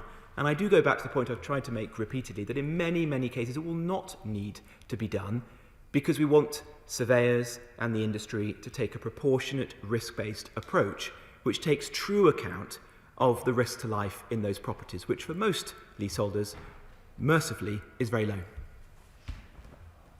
We now go to Caroline Ansell. Thank you, Madam Deputy Speaker. Too many people in Eastbourne have suffered the stress and the strain of looming costs, and today there will be some relief at the announcement that my right honourable friend has made. It is a significant intervention, and I look forward to seeing the details on that. It also recognises fairness, and it recognises balance, and I welcome that also. Can I ask, although we are of course today focusing on cladding, can I ask what further work there will be done to help those leaseholders who are now facing costs around fire safety defects also exposed in the wake of the Grenfell tragedy, not cladding, but fire breaks, fire doors, and those very necessary works, which themselves can be very costly too. Well, the Honourable Lady has championed her constituents in this regard, and she and I have discussed this in the past. I hope the announcement will provide comfort to some of the constituents that I'm aware of in Eastbourne. One building in particular that I think we've corresponded on is above 18 metres, and so will certainly be a beneficiary of this scheme if it hasn't been of previous ones. She's right to raise the fact that there are other building safety defects which have come to light, and we have spoken about those in the past, whether that's fire blocks, insulation or fire doors, and some of those works will need to be done. That needs to be done on a proportionate risk-based approach, only where there is a true risk to life, so that the bill for leaseholders is not disproportionate. We also, of course, want to see the building owners step up and pay for those works. Where there's been poor workmanship, the building owner needs to take responsibility, and we will continue to do everything we can to support leaseholders to pursue those claims. We now go to Janet Davey. Thank you, Madam Deputy Speaker. I welcome the intervention this afternoon and the Secretary of State's acknowledgement of the despair and sheer anger that people and families experience since they've been living in unsafe homes due to unsafe cladding. However, I put it to the Secretary of State that what my constituents will want to hear is clear timescales for this remedial work, as it has now been nearly 4 years since so many lives were lost in the Grenfell fire. Leaseholders need reassurance that they will not need to wait another 4 years. Please also explain why leaseholders should be made to pay hidden costs or otherwise for a problem they did not cause. Is this the best the government can do, and is this what the government considers to be fair? Well, I do think this is a fair intervention. It's the largest of its type I think any government in this country has ever made. It is a balance between the interests of the leaseholders and those of the broader taxpayer, as I've already said. In terms of wider building safety defects, as I said in answer to the Honourable Lady for Eastbourne, we'll do everything we can to support leaseholders to pursue action against those people who made those errors and omissions in the past. And I share the anger of leaseholders of the mistakes that have been made, both those by industry and by regulators who came before us. What we must do now as a government is move forward, make sure this never happens again, and support leaseholders as much as we practically can do. And that's exactly what we intend to do. Sir Edward Lee. May I once again say a word on behalf of a group of people who hardly ever gets a mention in this chamber, namely the poor benighted general taxpayer. Barely a single one of my 75,000 constituents lives in a house or block of flats over 4 stories high. Yet living in poor rural areas, once again, they are being asked to bail out, in this case, greedy developers in rich, wealthy areas. So can we have a balance? And before I finish, can I just ask about Lincoln University, which has been forced to reclad one of its residences, and what discussions he's had with the universities and his education colleague on this issue? Well, on the important second point that he raises, we have worked with both the Department for Education and the Department for Health on buildings within the wider public sector, universities, student halls of residences, and in a small number of cases, buildings within the NHS to ensure that the works proceed at pace there. And I'll happily update him with respect to Lincoln University. The first point he makes is actually an extremely important one. We've had to strike a careful balance here, because there are millions of our fellow citizens in this country who are not homeowners, and we have to protect their interests just as we want to provide safety and fairness for the leaseholder. That's the balance we've tried to strike today, and I hope that fair-minded people across the House and in the country will appreciate that and understand the choices we've made. We now go to Florence Eshalomi. Thank you, Madam Deputy Speaker.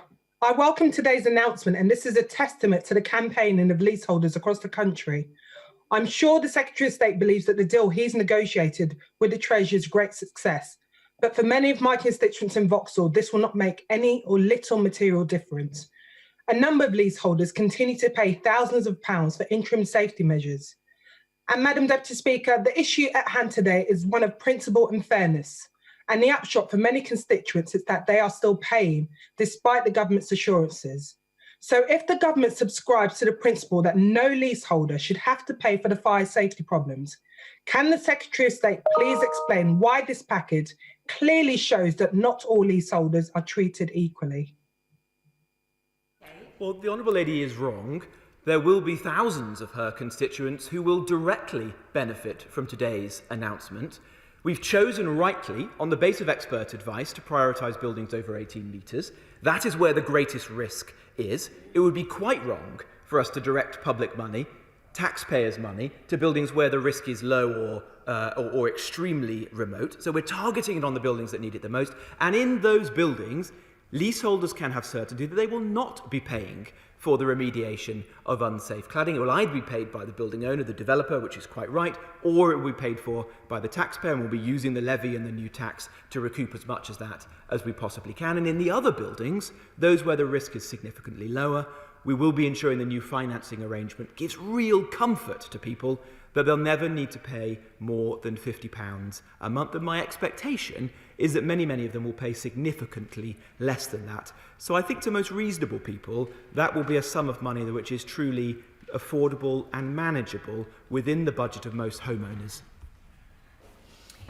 We now go to Lee Anderson. Thank you, Madam Deputy Speaker. I want to thank the Secretary of State for all his hard work on this, and I welcome what he has announced today. But could I ask my right honourable friend what the Scottish and Welsh governments are doing to improve building safety? I honestly don't know. The Scottish Government have, as far as I'm aware, done nothing with the very significant sum of money that the Chancellor gave them previously through the Barnett Consequentials process. I'm not aware of what the Welsh Government is doing. I think those are questions that are better directed to the Scottish Government and to the Welsh Labour administration. We now go to Neil Coyle. Thank you, Madam Deputy Speaker. The Secretary of State said that his mission is the safety and fairness of leaseholders.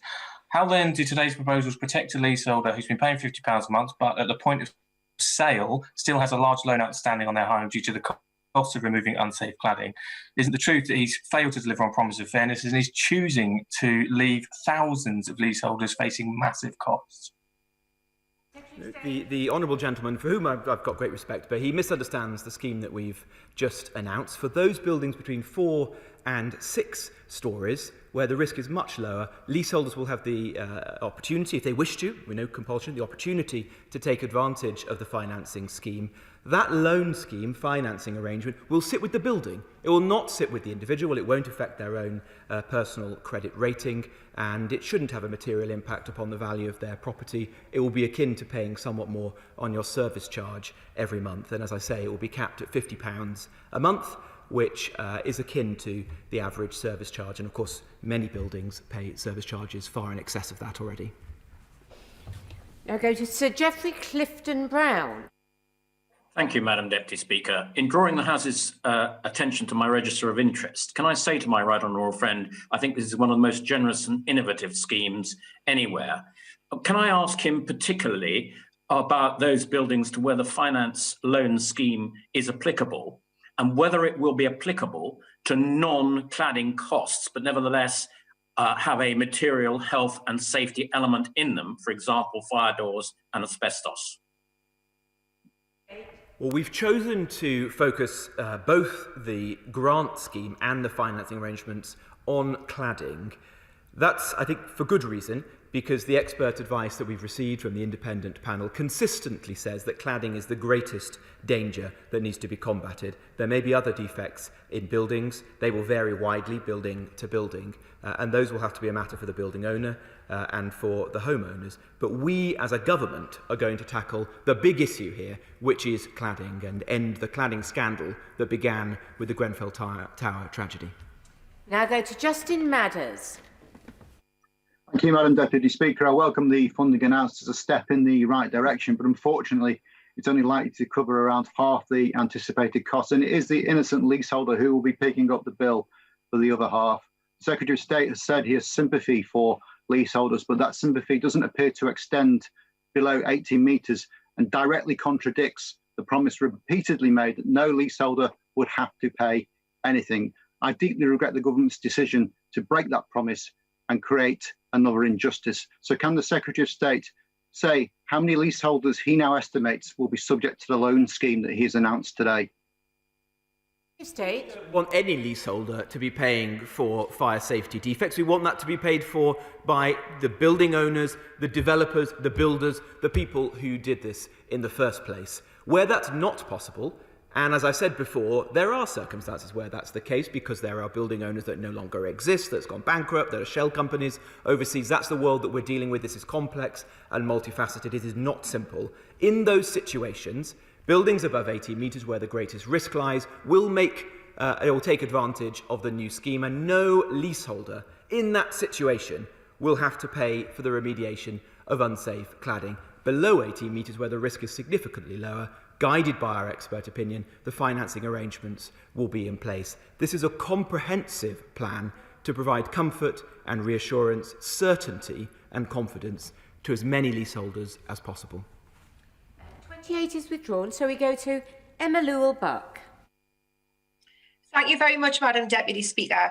Yesterday it was revealed that the company who made the Grenfell Tower cladding shamefully, knowingly sold flammable materials to construction projects because it was around £4 cheaper than fire retardant cladding. It's taken the government all of these years to propose measures that will stop companies prioritising savings over life, in that they still haven't bothered to identify all of the buildings, including care homes and hospitals, that may have unsafe cladding. Why is that? Well, the Honourable Lady is wrong. As a matter of fact, we moved swiftly. We set up the Grenfell inquiry, which has heard those shocking allegations. We've brought forward the Judith Hackett review of building safety, which concluded that the regulatory regime needed to change. We've drafted and are now bringing forward the legislation to do that. And I hope, incidentally, that she and members opposite will vote for the fire safety bill and the building safety bill when they come before this House soon, because that is the best way of creating the new regime, holding developers to account and making sure that local fire and rescue services and councils have the powers they need to take action against unsafe buildings. I too have been shocked by the allegations that I've heard at the inquiry, and that is why, as an interim step, before we hear the judge's recommendations, I've announced that we're going to create a new national regulator of construction products, and that I'm going to review the testing procedures for construction products which seem to be woefully inadequate. Final question is to Bob Blackman. Thank you very much, Madam Deputy Speaker. And I would like to thank my right honourable friend for listening to the representations that we made from the Select Committee and from other colleagues. People who live in high-rise buildings will be breathing a sigh of relief, I think, from his announcements today, and I would like to thank him for those. The people that live in medium-rise blocks, I think we need to reserve judgment to make sure we examine the details of his announcements today. Can I ask him specifically that the applications for the fund that he's previously been running, there are some 1,100 incomplete applications, many of which require survey work to be undertaken. And there is an issue about whether there's capacity to do that from the industry, and indeed whether that work will actually demonstrate what is needed. But more importantly than that, the cost of those surveys has to be borne by someone. So what is he doing about ensuring those surveys are carried out and indeed the applications then made complete to the fund so that work can continue on the buildings that are currently unsafe? Secretary of State. Well, can I thank the honourable gentleman, my honourable friend, for his support and advice in recent months and that of all members of the Select Committee. With respect to the fund, we've received a large number of applications which, as he says, are incomplete. That reflects the fact that many building owners do not know as much as they should know about the materials on their buildings, and so a great deal of work needs to be done to assess those so they can now be funded, the work's contracted, and we get those workers on site to do the important building safety works as quickly as possible. There's a particular problem, which he alights on, with respect to the number of fully trained, competent assessors who can go out and do that important first step. We're working with the Royal Institute of Chartered Surveyors to dramatically increase the number of fully trained assessors. That work has started and the numbers are already increasing. And we're also working with the Treasury so that those individuals are not merely trained, but can get the professional indemnity insurance that they'll need to do the job. If we can bring those two things together, and that's happening quickly, then we'll be able to have a very significant increase in the number of individuals going out, doing the assessments, helping to give certainty to individuals and getting the works started. I thank the Secretary of State for his statement and suspend the House for 3 minutes to make the necessary arrangements for the next business.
Okay. Order. Order. We now come to the 10-minute rule motion. Chris Skidmore, who's participating virtually. Thank you, Madam Deputy Speaker. I beg to move that leave be given to bring in a bill to prohibit the operation and advertising of SA Mill services and for connected purposes. Madam Deputy Speaker, companies that encourage students, researchers, and even school pupils to part with money in return for work can be passed off as their own should have no place in a modern society that recognises the power of knowledge to improve individual lives, to train young people for their role in society, and to achieve their future potential. And yet in the UK, these services and their operations currently remain entirely legal. It is this unacceptable feature of the British education system that my bill today seeks to change. These so-called essay mills are a rot that infects the very discipline of learning, a rot that has the potential to damage academic integrity beyond repair, and it is sad to say it is a rot that is spreading, not only amongst higher education, but across all forms and levels of education, from schools to further education colleges. The online presence of essay mills and their websites that encourage contract cheating is all pervasive. 3 years ago, it was estimated that 115,000 students at UK universities were buying essays. Then 46 vice-chancellors wrote a joint letter calling for these websites to be banned. This call is now supported by Universities UK, the Russell Group, Guild HE, the QAA, indeed most, if not all, higher education institutions and organisations that I had the privilege of working with, both as a universities minister, but now also as co-chair of the all-party group on universities. But for me, the most passionate advocates of ending essay mills have been the students themselves and student unions who've campaigned determinedly against their operation. For each week that passes during the COVID pandemic, the situation is only growing worse. As students that have been forced to study remotely from home, away from campus, on welfare and support, taking their studies and exams online, they're becoming increasingly prey to essay mills whose number has increased dramatically. The QAA have revealed today that there are at least 932 sites in operation in the UK, up from 904 in December 2020, 881 in October 2020, and 635 back in June 2018. Their increased presence is even boasted of on a website, www.uktoppwriters.com, which provides a compare the markets service. And it's not just the number, but the nature of the threat that's expanding. Recent research published this month by Professor Thomas Lancaster and Kodrin Kotalaran in the International Journal for International Educational Integrity points to extremely concerning phenomenon of students using file share websites, such as Check, to request exam answers in real time and receive answers live during the course of an examination. Indeed, the number of STEM student requests for this practice has risen by 196% over the past year. And in this year of all years, be in no doubt that essay mills are seeking to ruthlessly take advantage of the pandemic. One site's even offering cut price deals for essays, declaring to help you fight these tough conditions caused by the coronavirus outbreak, we've reduced the price of all our services by 50%. Grab the offer now. And that website proudly boasts of offering services in 21 university towns or cities in the UK. And this is the point, Madam Deputy Speaker, for essay mills and their use is not an exception to the rule. Essay mills are becoming normalised. This point was underlined to me in several Zoom conversations I've had in preparation for the bill when I put my own call for evidence out to Research Fortnight. I'd like to put on record my thanks to individuals who attended these seminars on behalf of the National Union of Students, Anglia Ruskin, Loughborough, UCLan and Worcester Students' Unions, academics from the Universities of Coventry, Leeds, Northampton, Swansea, Kent and Loughborough, and organisations such as JISC, the QAA, Prospects, Turnitin, the Scottish Funding Council and the Higher Education Funding Council for Wales. I heard of stories of students now being recruited on campus as influencers, being paid to leaflet student halls with flyers offering essay mill services, tales of students being blackmailed by these companies for having paid for the essays with threats of being reported to their universities or employers, stories of international students of being targeted on Facebook, Twitter and WhatsApp, being encouraged to sign up to academic support services before they started university without even realising what they were doing was wrong. Time and time again, in this dark underworld of essay mills and the companies that seek to make a profit out of the insecurity and desperation of students, the common theme that emerged was of exploitation. Exploitation of students, particularly vulnerable students under pressure to do well in their studies, and students who are first in the family to attend university, on whom the pressure to succeed is immense. International students away from home for the first time. Not to mention exploitation of graduates abroad, some of the poorest countries in the world who are being forced to work 12-hour shifts writing essays for $1 an hour. Exploitation of graduates and students at home, so desperate for extra money that they're selling their essays for £10, which in turn will be sold on for £300. I wish to make clear that my bill would not seek to criminalise students themselves for using essay mills. Instead, I propose that universities need to look at new strategies for creating second chances, for educating students in their mistakes, following the example of the Courageous Conversation programme at the University of New South Wales that gives students the opportunity to own their mistakes before formal investigations begin. I believe that while we need to be tough on contract cheating, we must also be tough on the causes of contract cheating, which would not exist if there were not a market for them to exploit. Legislation to ban essay mills and their advertisement is long overdue. Already Australia, New Zealand, South Africa, and most recently Ireland have taken action to make essay mills illegal in their countries. And the QAA has been in close contact with those countries who banned essay mills, monitoring its effect. Already, the ban is making a difference. In Australia, following legislation, EduBirdie, Essay Shark, Custom Writings websites, for instance, now all state that our service is not available in your region. Yet in contrast, they all still thrive in the UK. I know that Lord Storey has already introduced a bill in the other place, calling for similar measures to what I'm proposing. And I recognise the Department for Education may have specific issues with the legal text of that bill. What I hope to achieve today is to demonstrate that there is the support of both houses for legislation against essay mills. Indeed, my bill today is supported by members from all of the major political parties. It is also supported today by the chair of the Education Select Committee, the member for Harlow, the chair of the All-Party Group for Students, the member for Sheffield Central, and two former Secretaries of State, including the former Education Secretary, the member for East Hampshire. To the Minister listening, I would welcome a meeting to discuss how to take forward these proposals and indeed legislation forward, together with the members, the students and the academic experts I've assembled for this task, including Professor Michael Draper, who's helped to draft similar legislation for other countries that's now in operation. I have been grateful for the dedicated work of the professionals that I have worked with. Indeed, I'm grateful for the work of all those who are involved in stamping out contract cheating at universities and other education institutions.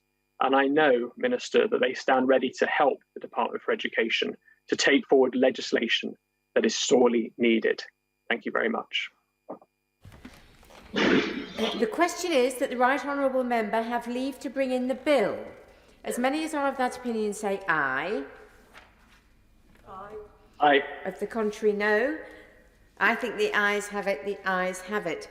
Who will prepare and bring in the bill? Madam Deputy Speaker, Aaron Bell, Ben Lake, Carol Moynihan, Ellen Smith, Paul Blomfield, Damien Hines, Lloyd Russell Moyle, Layla Moran, Jason McCartney, Robert Halfon, Greg Clark, and myself, Madam Deputy Speaker. Chris Skidmore. Essay Mills Prohibition Bill.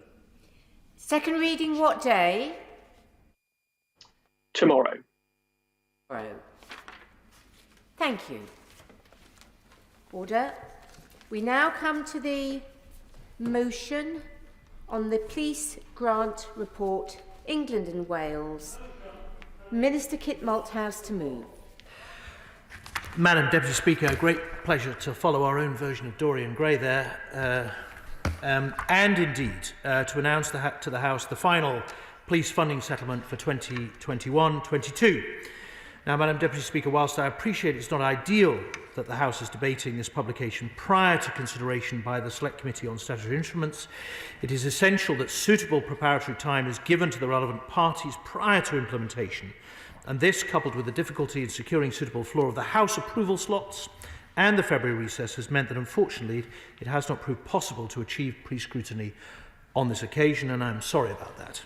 Nevertheless, Madam Deputy Speaker, public safety is an absolute priority for this government, which is why we're backing the police with the resources and powers they need to protect our communities.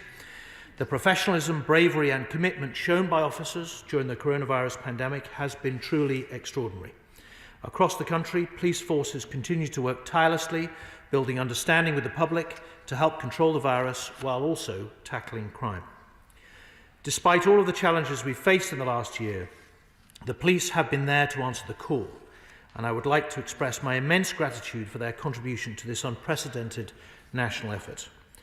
I also wish to place on record that my thoughts and condolences are with those who've lost loved ones and to our brave police officers and staff who've lost their lives to COVID-19.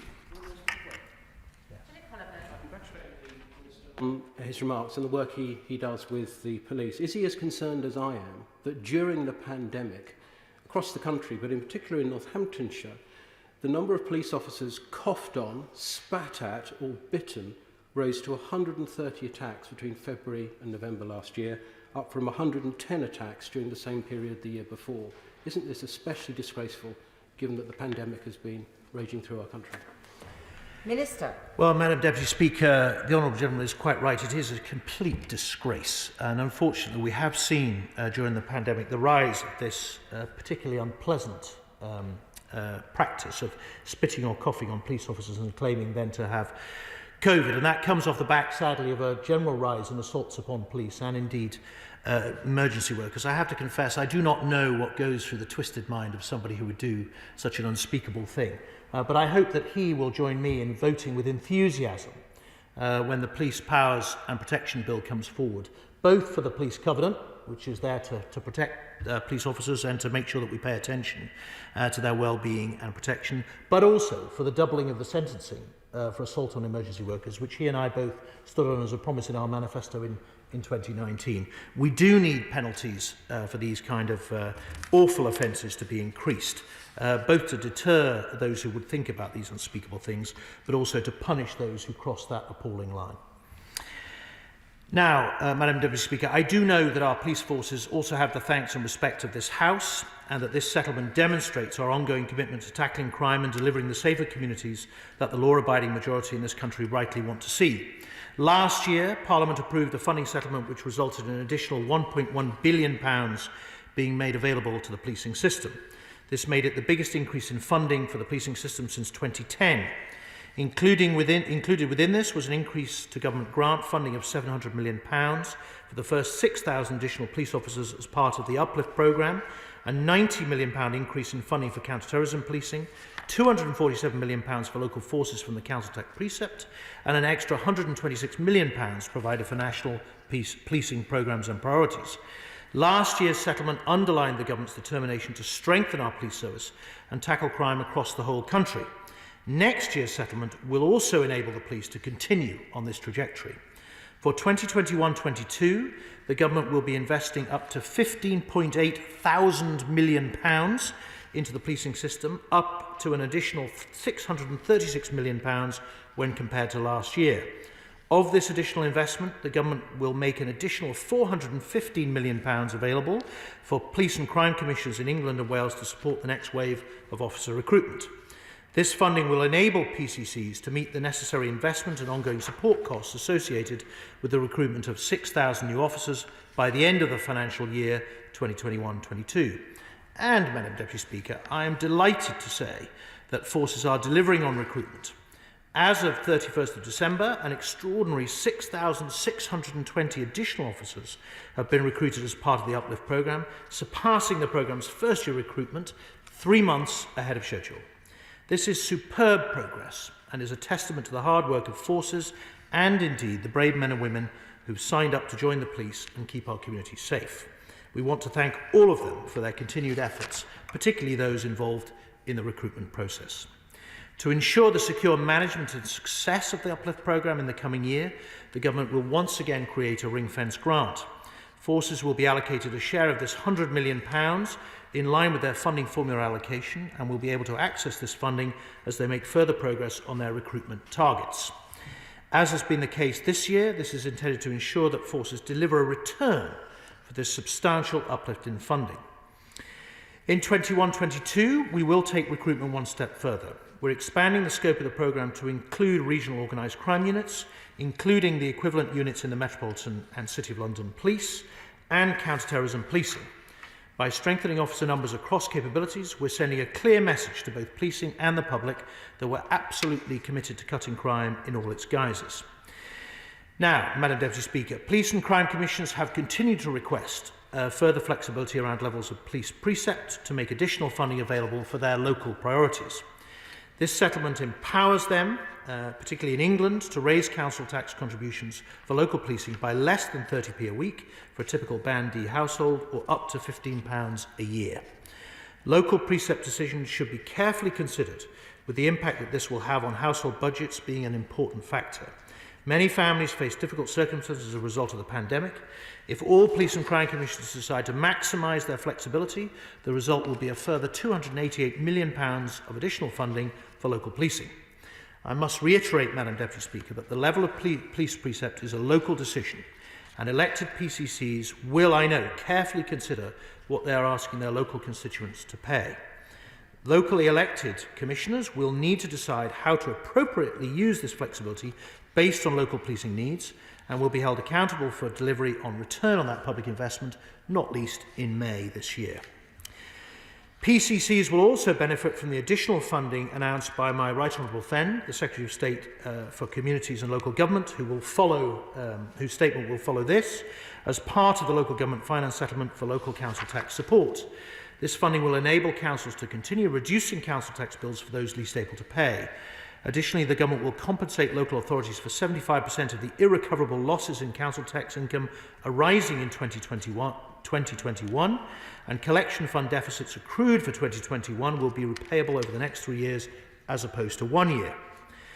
Beyond increases to core grant and precept, I am also pleased to announce £1.1 billion of funding to support national policing priorities. This includes £180 million for combating serious and organised crime, including drug trafficking and child sexual exploitation and abuse, and protecting National Crime Agency funding. We're providing £39 million for national support of the Police Uplift Programme to continue its success as well. We're also investing £500 million in Home Office-led police technology programmes, which will replace outdated legacy IT systems and provide the police with the modern digital infrastructure and tools they need to protect the public. In addition, we're investing £38.7 million to support forces with several national programmes and digital policing priorities such as public contact, data analytics and agile working for police forces. For next year, we're allocating £20 million to the Safer Streets Fund to build on the excellent work that's taking place this year to prevent acquisitive crimes such as theft and burglary in the worst affected areas. And I hope, Madam Deputy Speaker, that your Police and Crime Commission will apply to that fund. This funding will enable them and local authorities to invest in well-evidenced crime prevention measures such as CCTV and street lighting in new areas across the country. As I have said, public safety is a key priority. Funding for counter-terrorism policing will be maintained at over £900 million for the coming year. In addition, £32 million will be made available for the development of a new CT Operations Centre, which will bring together partners from counter-terrorism policing, the intelligence agencies and the criminal justice system, coordinating their expertise, resource and intelligence in a state-of-the-art facility. This investment is critical to help to continue the vital work of counter-terrorism police officers across the whole country. This settlement confirms significant investment in our police forces, and it's only right that we expect to see continued improvements in efficiency and productivity to demonstrate to the public that they are getting the most out of this increased funding. The Government therefore expects to see £120 million of efficiency savings delivered next year from across the law enforcement sector. These are reflected in the funding set out as part of the wider settlement. We expect these to be delivered through improved procurement practices, including the delivery of £20 million of savings through the new Blue Light Commercial Organisation, as well as savings in other areas such as estates, as I say, agile working and shared services. To ensure progress in these areas, the policing sector has worked closely with the Home Office to set up and support a new efficiency and productivity board. This board will improve the evidence base to date, identify opportunities for gains for this and future spending review periods, and monitor and support delivery gains. This settlement is the last before the next spending review. We will continue to monitor the demands facing policing and the impact that additional officer recruitment has on improving services to the public in responding to the threats from terrorism, organised crime and serious violence. The Government recognises that things have changed significantly since the last police funding settlement 1 year ago. We understand that our police forces are playing a critical role in our response to the pandemic, and I would once again like to express my immense gratitude, and I'm sure yours, Madam Deputy Speaker, for their heroic efforts. When it comes to law and order, we will always back the police to go after criminals and protect our communities and neighbourhoods. That is what the public rightly expect, and that is what we are delivering this year and next. The question is, as on the order paper, Shadow Secretary of State Nick Thomas-Simmons. Thank you, Madam Deputy Speaker, and I would like to begin by putting on record our continuing gratitude for the selfless service, bravery and professionalism shown by our police officers and police staff. This pandemic has been a powerful reminder, not, frankly, that one should have been needed, of the risks they take daily on our behalf. Frankly, though, I say to the Minister that warm words are not enough. It's scant recognition for these officers and staff that they are rewarded for their efforts through the pandemic with a pay freeze. And furthermore, I would call on the Minister to work quickly with the Health Secretary to bring forward concrete recommendations for how they plan to make good on lukewarm commitments to prioritise frontline officers in the vaccine rollout. We know that officers are not able to control who they come into contact with. They're unable to socially distance as they go about their duties. So it is vital that as soon as possible they are able to be vaccinated. Officers have made the ultimate sacrifice and died from COVID whilst on service. So it's vital that we extend that protection as soon as possible. Even before the pandemic, we know that the risks and the pressures that have been heaped on police officers have increased significantly over the past decade. Attacks on police officers have jumped by 50% over the past 5 years. And this is sadly unsurprising when we have seen such steep increases in violence and violent crime on the streets and in homes across the country. Yet officers have been placed in an impossible position. This government oversaw huge cuts to police officer and staff numbers between 2010 and 2019. Police officer numbers fell by 21,000. And at the same time, there have been huge cuts to the services that are vital to preventing crime in the first place. Youth clubs, mental health services, local councils, probation. The Home Secretary and ministers like to talk tough, but the reality is they're soft on crime and soft on the causes of crime. And the results have been devastating for victims of crime right across the country. I mean, the Minister chuckles, but in fact, violent crime has risen in every single police force area. And in 2019-20, violence as a proportion of all police recorded crime reached its highest level since comparative records began. The Home Office's own research has shown the link between cuts to police officer numbers and violent crime.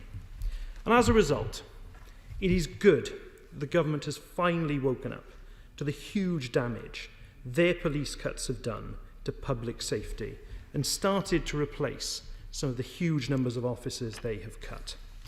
However, it should not have taken the devastation that rising crime has caused to families and communities across the country to spark this action. In terms of the new recruits that are promised, I would call on the government to do everything possible to improve diversity in recruitment. I know all members of this House will agree that joining the police is a noble calling, and it's vital that police services look like the communities they serve. And that's one of the many lessons we need to learn from the powerful testimonies that so many black people have shared in the past 9 months, and it's incumbent upon us to act. There are excellent examples of initiatives to try and improve diversity, which it would be good to share across the country. Much more too needs to be done to ensure officers from black, Asian and minority ethnic communities rise through the policing ranks.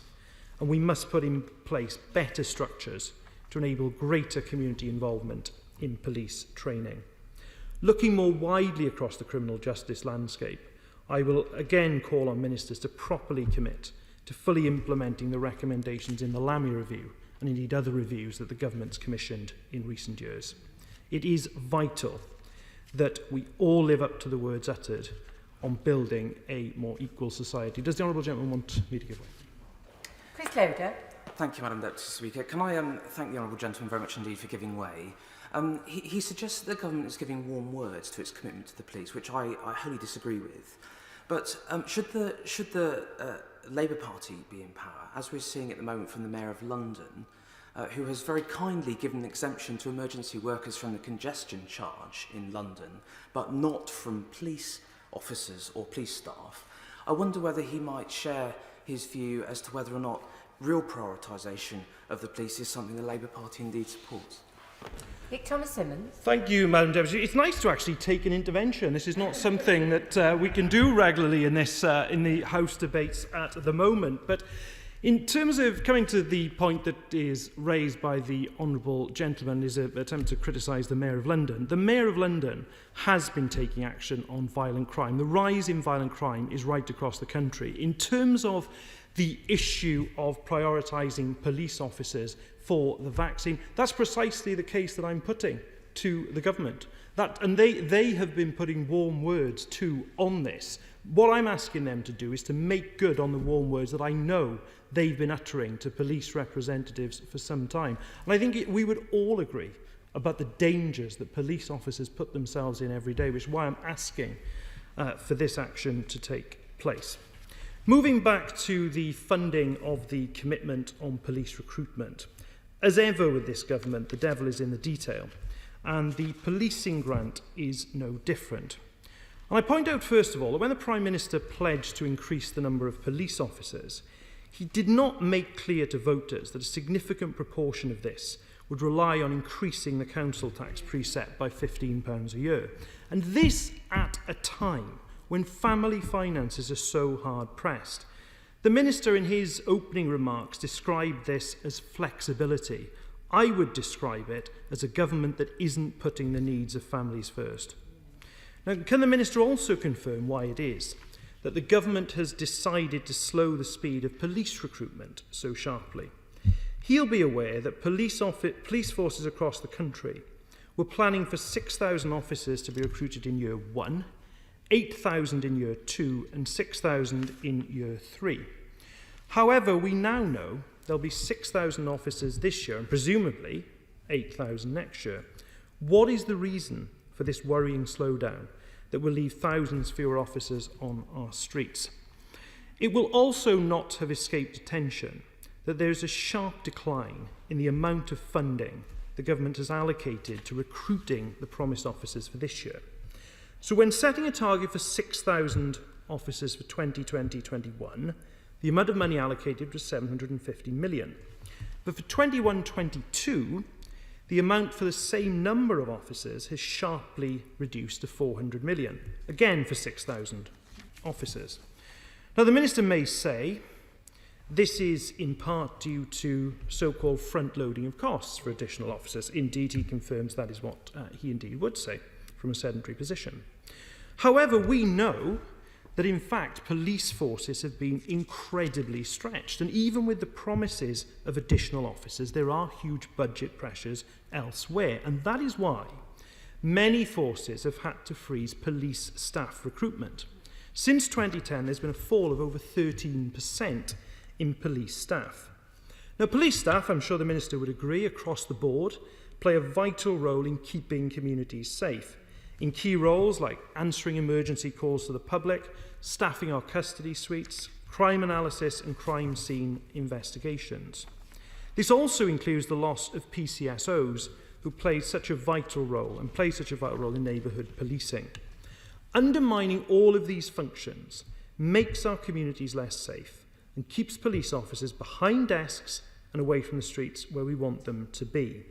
Little wonder that the number of police officers in frontline roles fell by 16% between 2010 and 2019. And these funding pressures are likely to be even more keenly felt when the required 120 million efficiency savings outlined in the Provisional Police Grant Report in December, indeed repeated by the Minister from the dispatch box today, come to pass. The fact that our brave officers are being forced to work with reduced numbers of colleagues and with a pay freeze is particularly galling at a time when such huge sums of money are being wasted on government inefficiencies. That's why the answer that was given to my honourable friend, the Shadow Policing and Fire Minister, at Home Office questions is so revealing. So poor, frankly, is Conservative management of the Home Office that delays to the emergency service network mean that police forces will have to spend an extra 600 million, bringing the total to 1.5 billion to replace the old radios whilst they wait even longer for new equipment. Although perhaps, Madam Deputy Speaker, we should not be surprised at the complacent attitude to serious errors at the Home Office or the impact that they can have.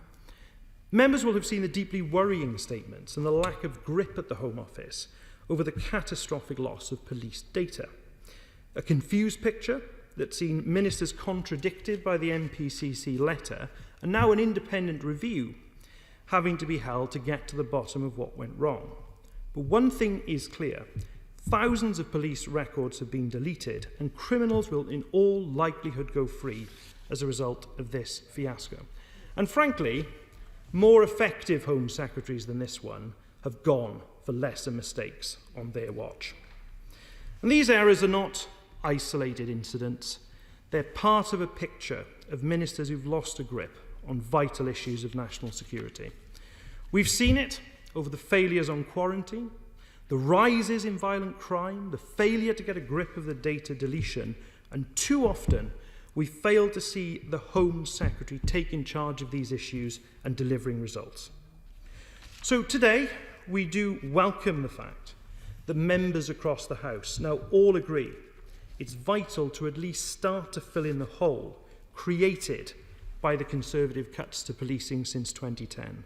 But there are and do remain a number of worrying aspects, including the huge general financial pressures for the police, officers being forced off the streets to backfill for police staff, the slowing down of police recruitment.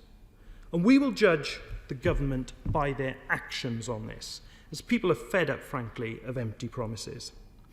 So whilst we welcome the new police officers and staff joining the ranks, and we thank them for their service, we will continue to campaign for them to have the support they need to keep us all safe. Philip Holloway.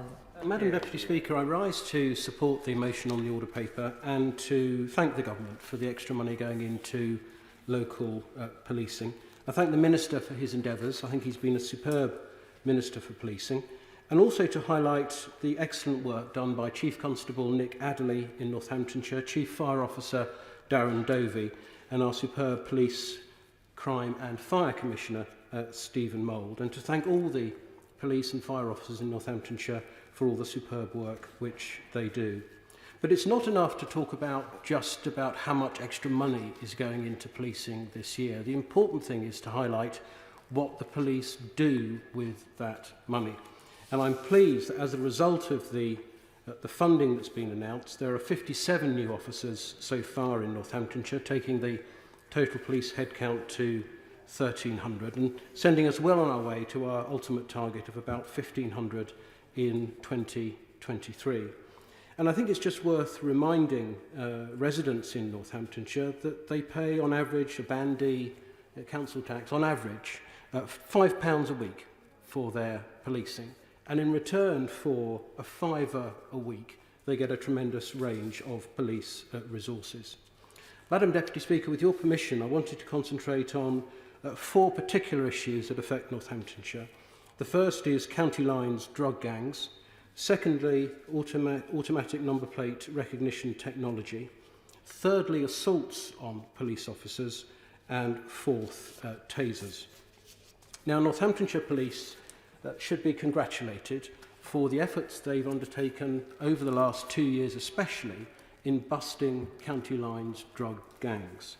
And I think it was only last week it was reported in the national press that Northamptonshire was responsible for the biggest ever takedown of a UK narcotics network, when as a result of an extensive investigation over a long period of time, they managed ultimately to jail 72 gangsters who had been described as untouchable, with a total sentencing of 220 years. As a result of this drugs bust, 18 county lines and 12 local drug lines were busted, and £1.3 million of drugs taken from our streets. Disgracefully, Northamptonshire Police found these gangs exploiting vulnerable children as young as 14 to sell crack cocaine and heroin on local streets. And the 4 big players of the operation were jailed for a total of 36 years for conspiracy to supply drugs. Now, I think it's an immense source of pride for Northamptonshire Police that they should be responsible for this biggest ever county lines bust, and congratulations to Chief Constable Nick Adderley for the operation. It began at the beginning of 2019 and involved investigations in the East Midlands, the West Midlands, London and elsewhere. In fact, contacts were in London, Birmingham, Wolverhampton, Northampton and London. Warrants were made for multiple arrests at the end of 2019, taking those